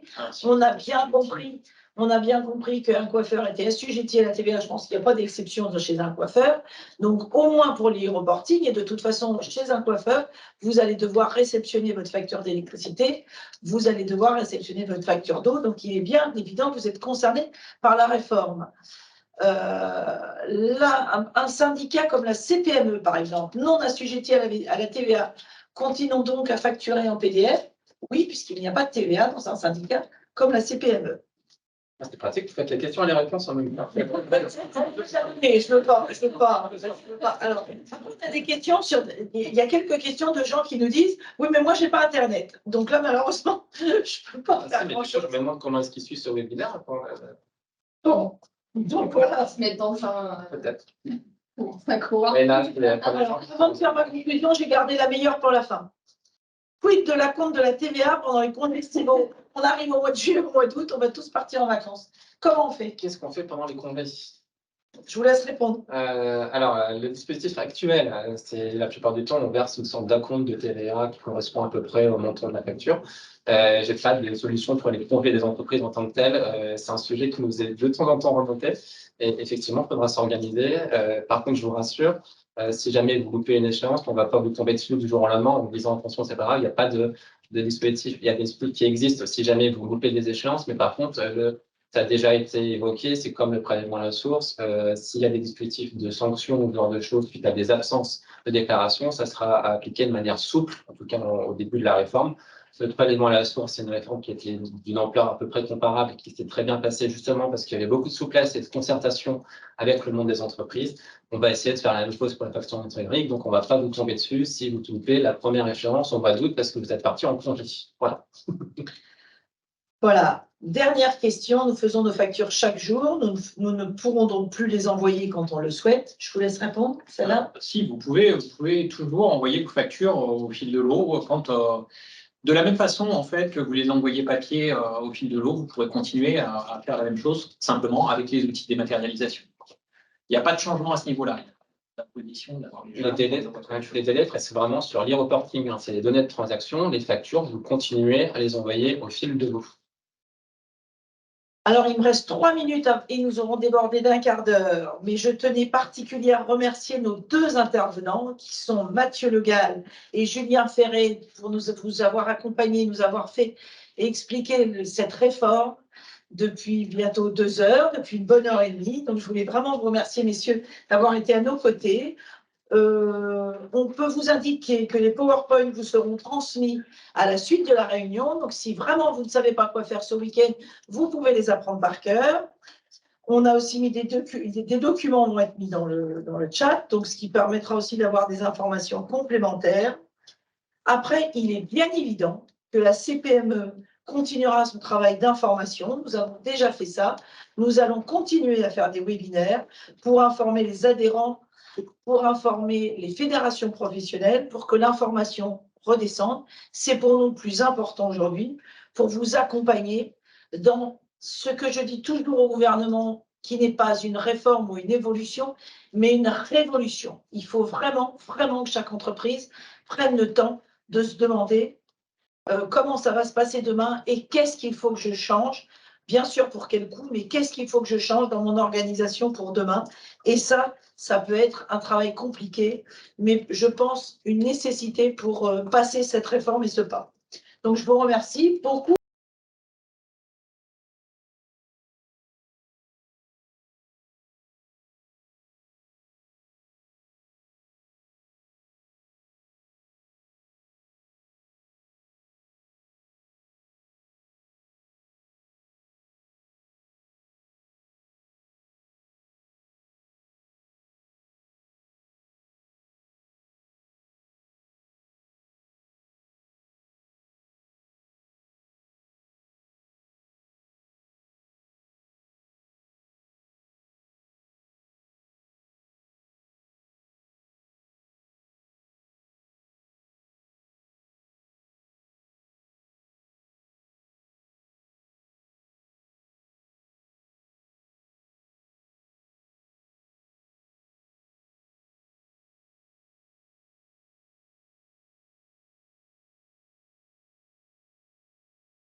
Je remercie les équipes de la CPME qui sont présentes, que vous n'avez pas vues à l'écran,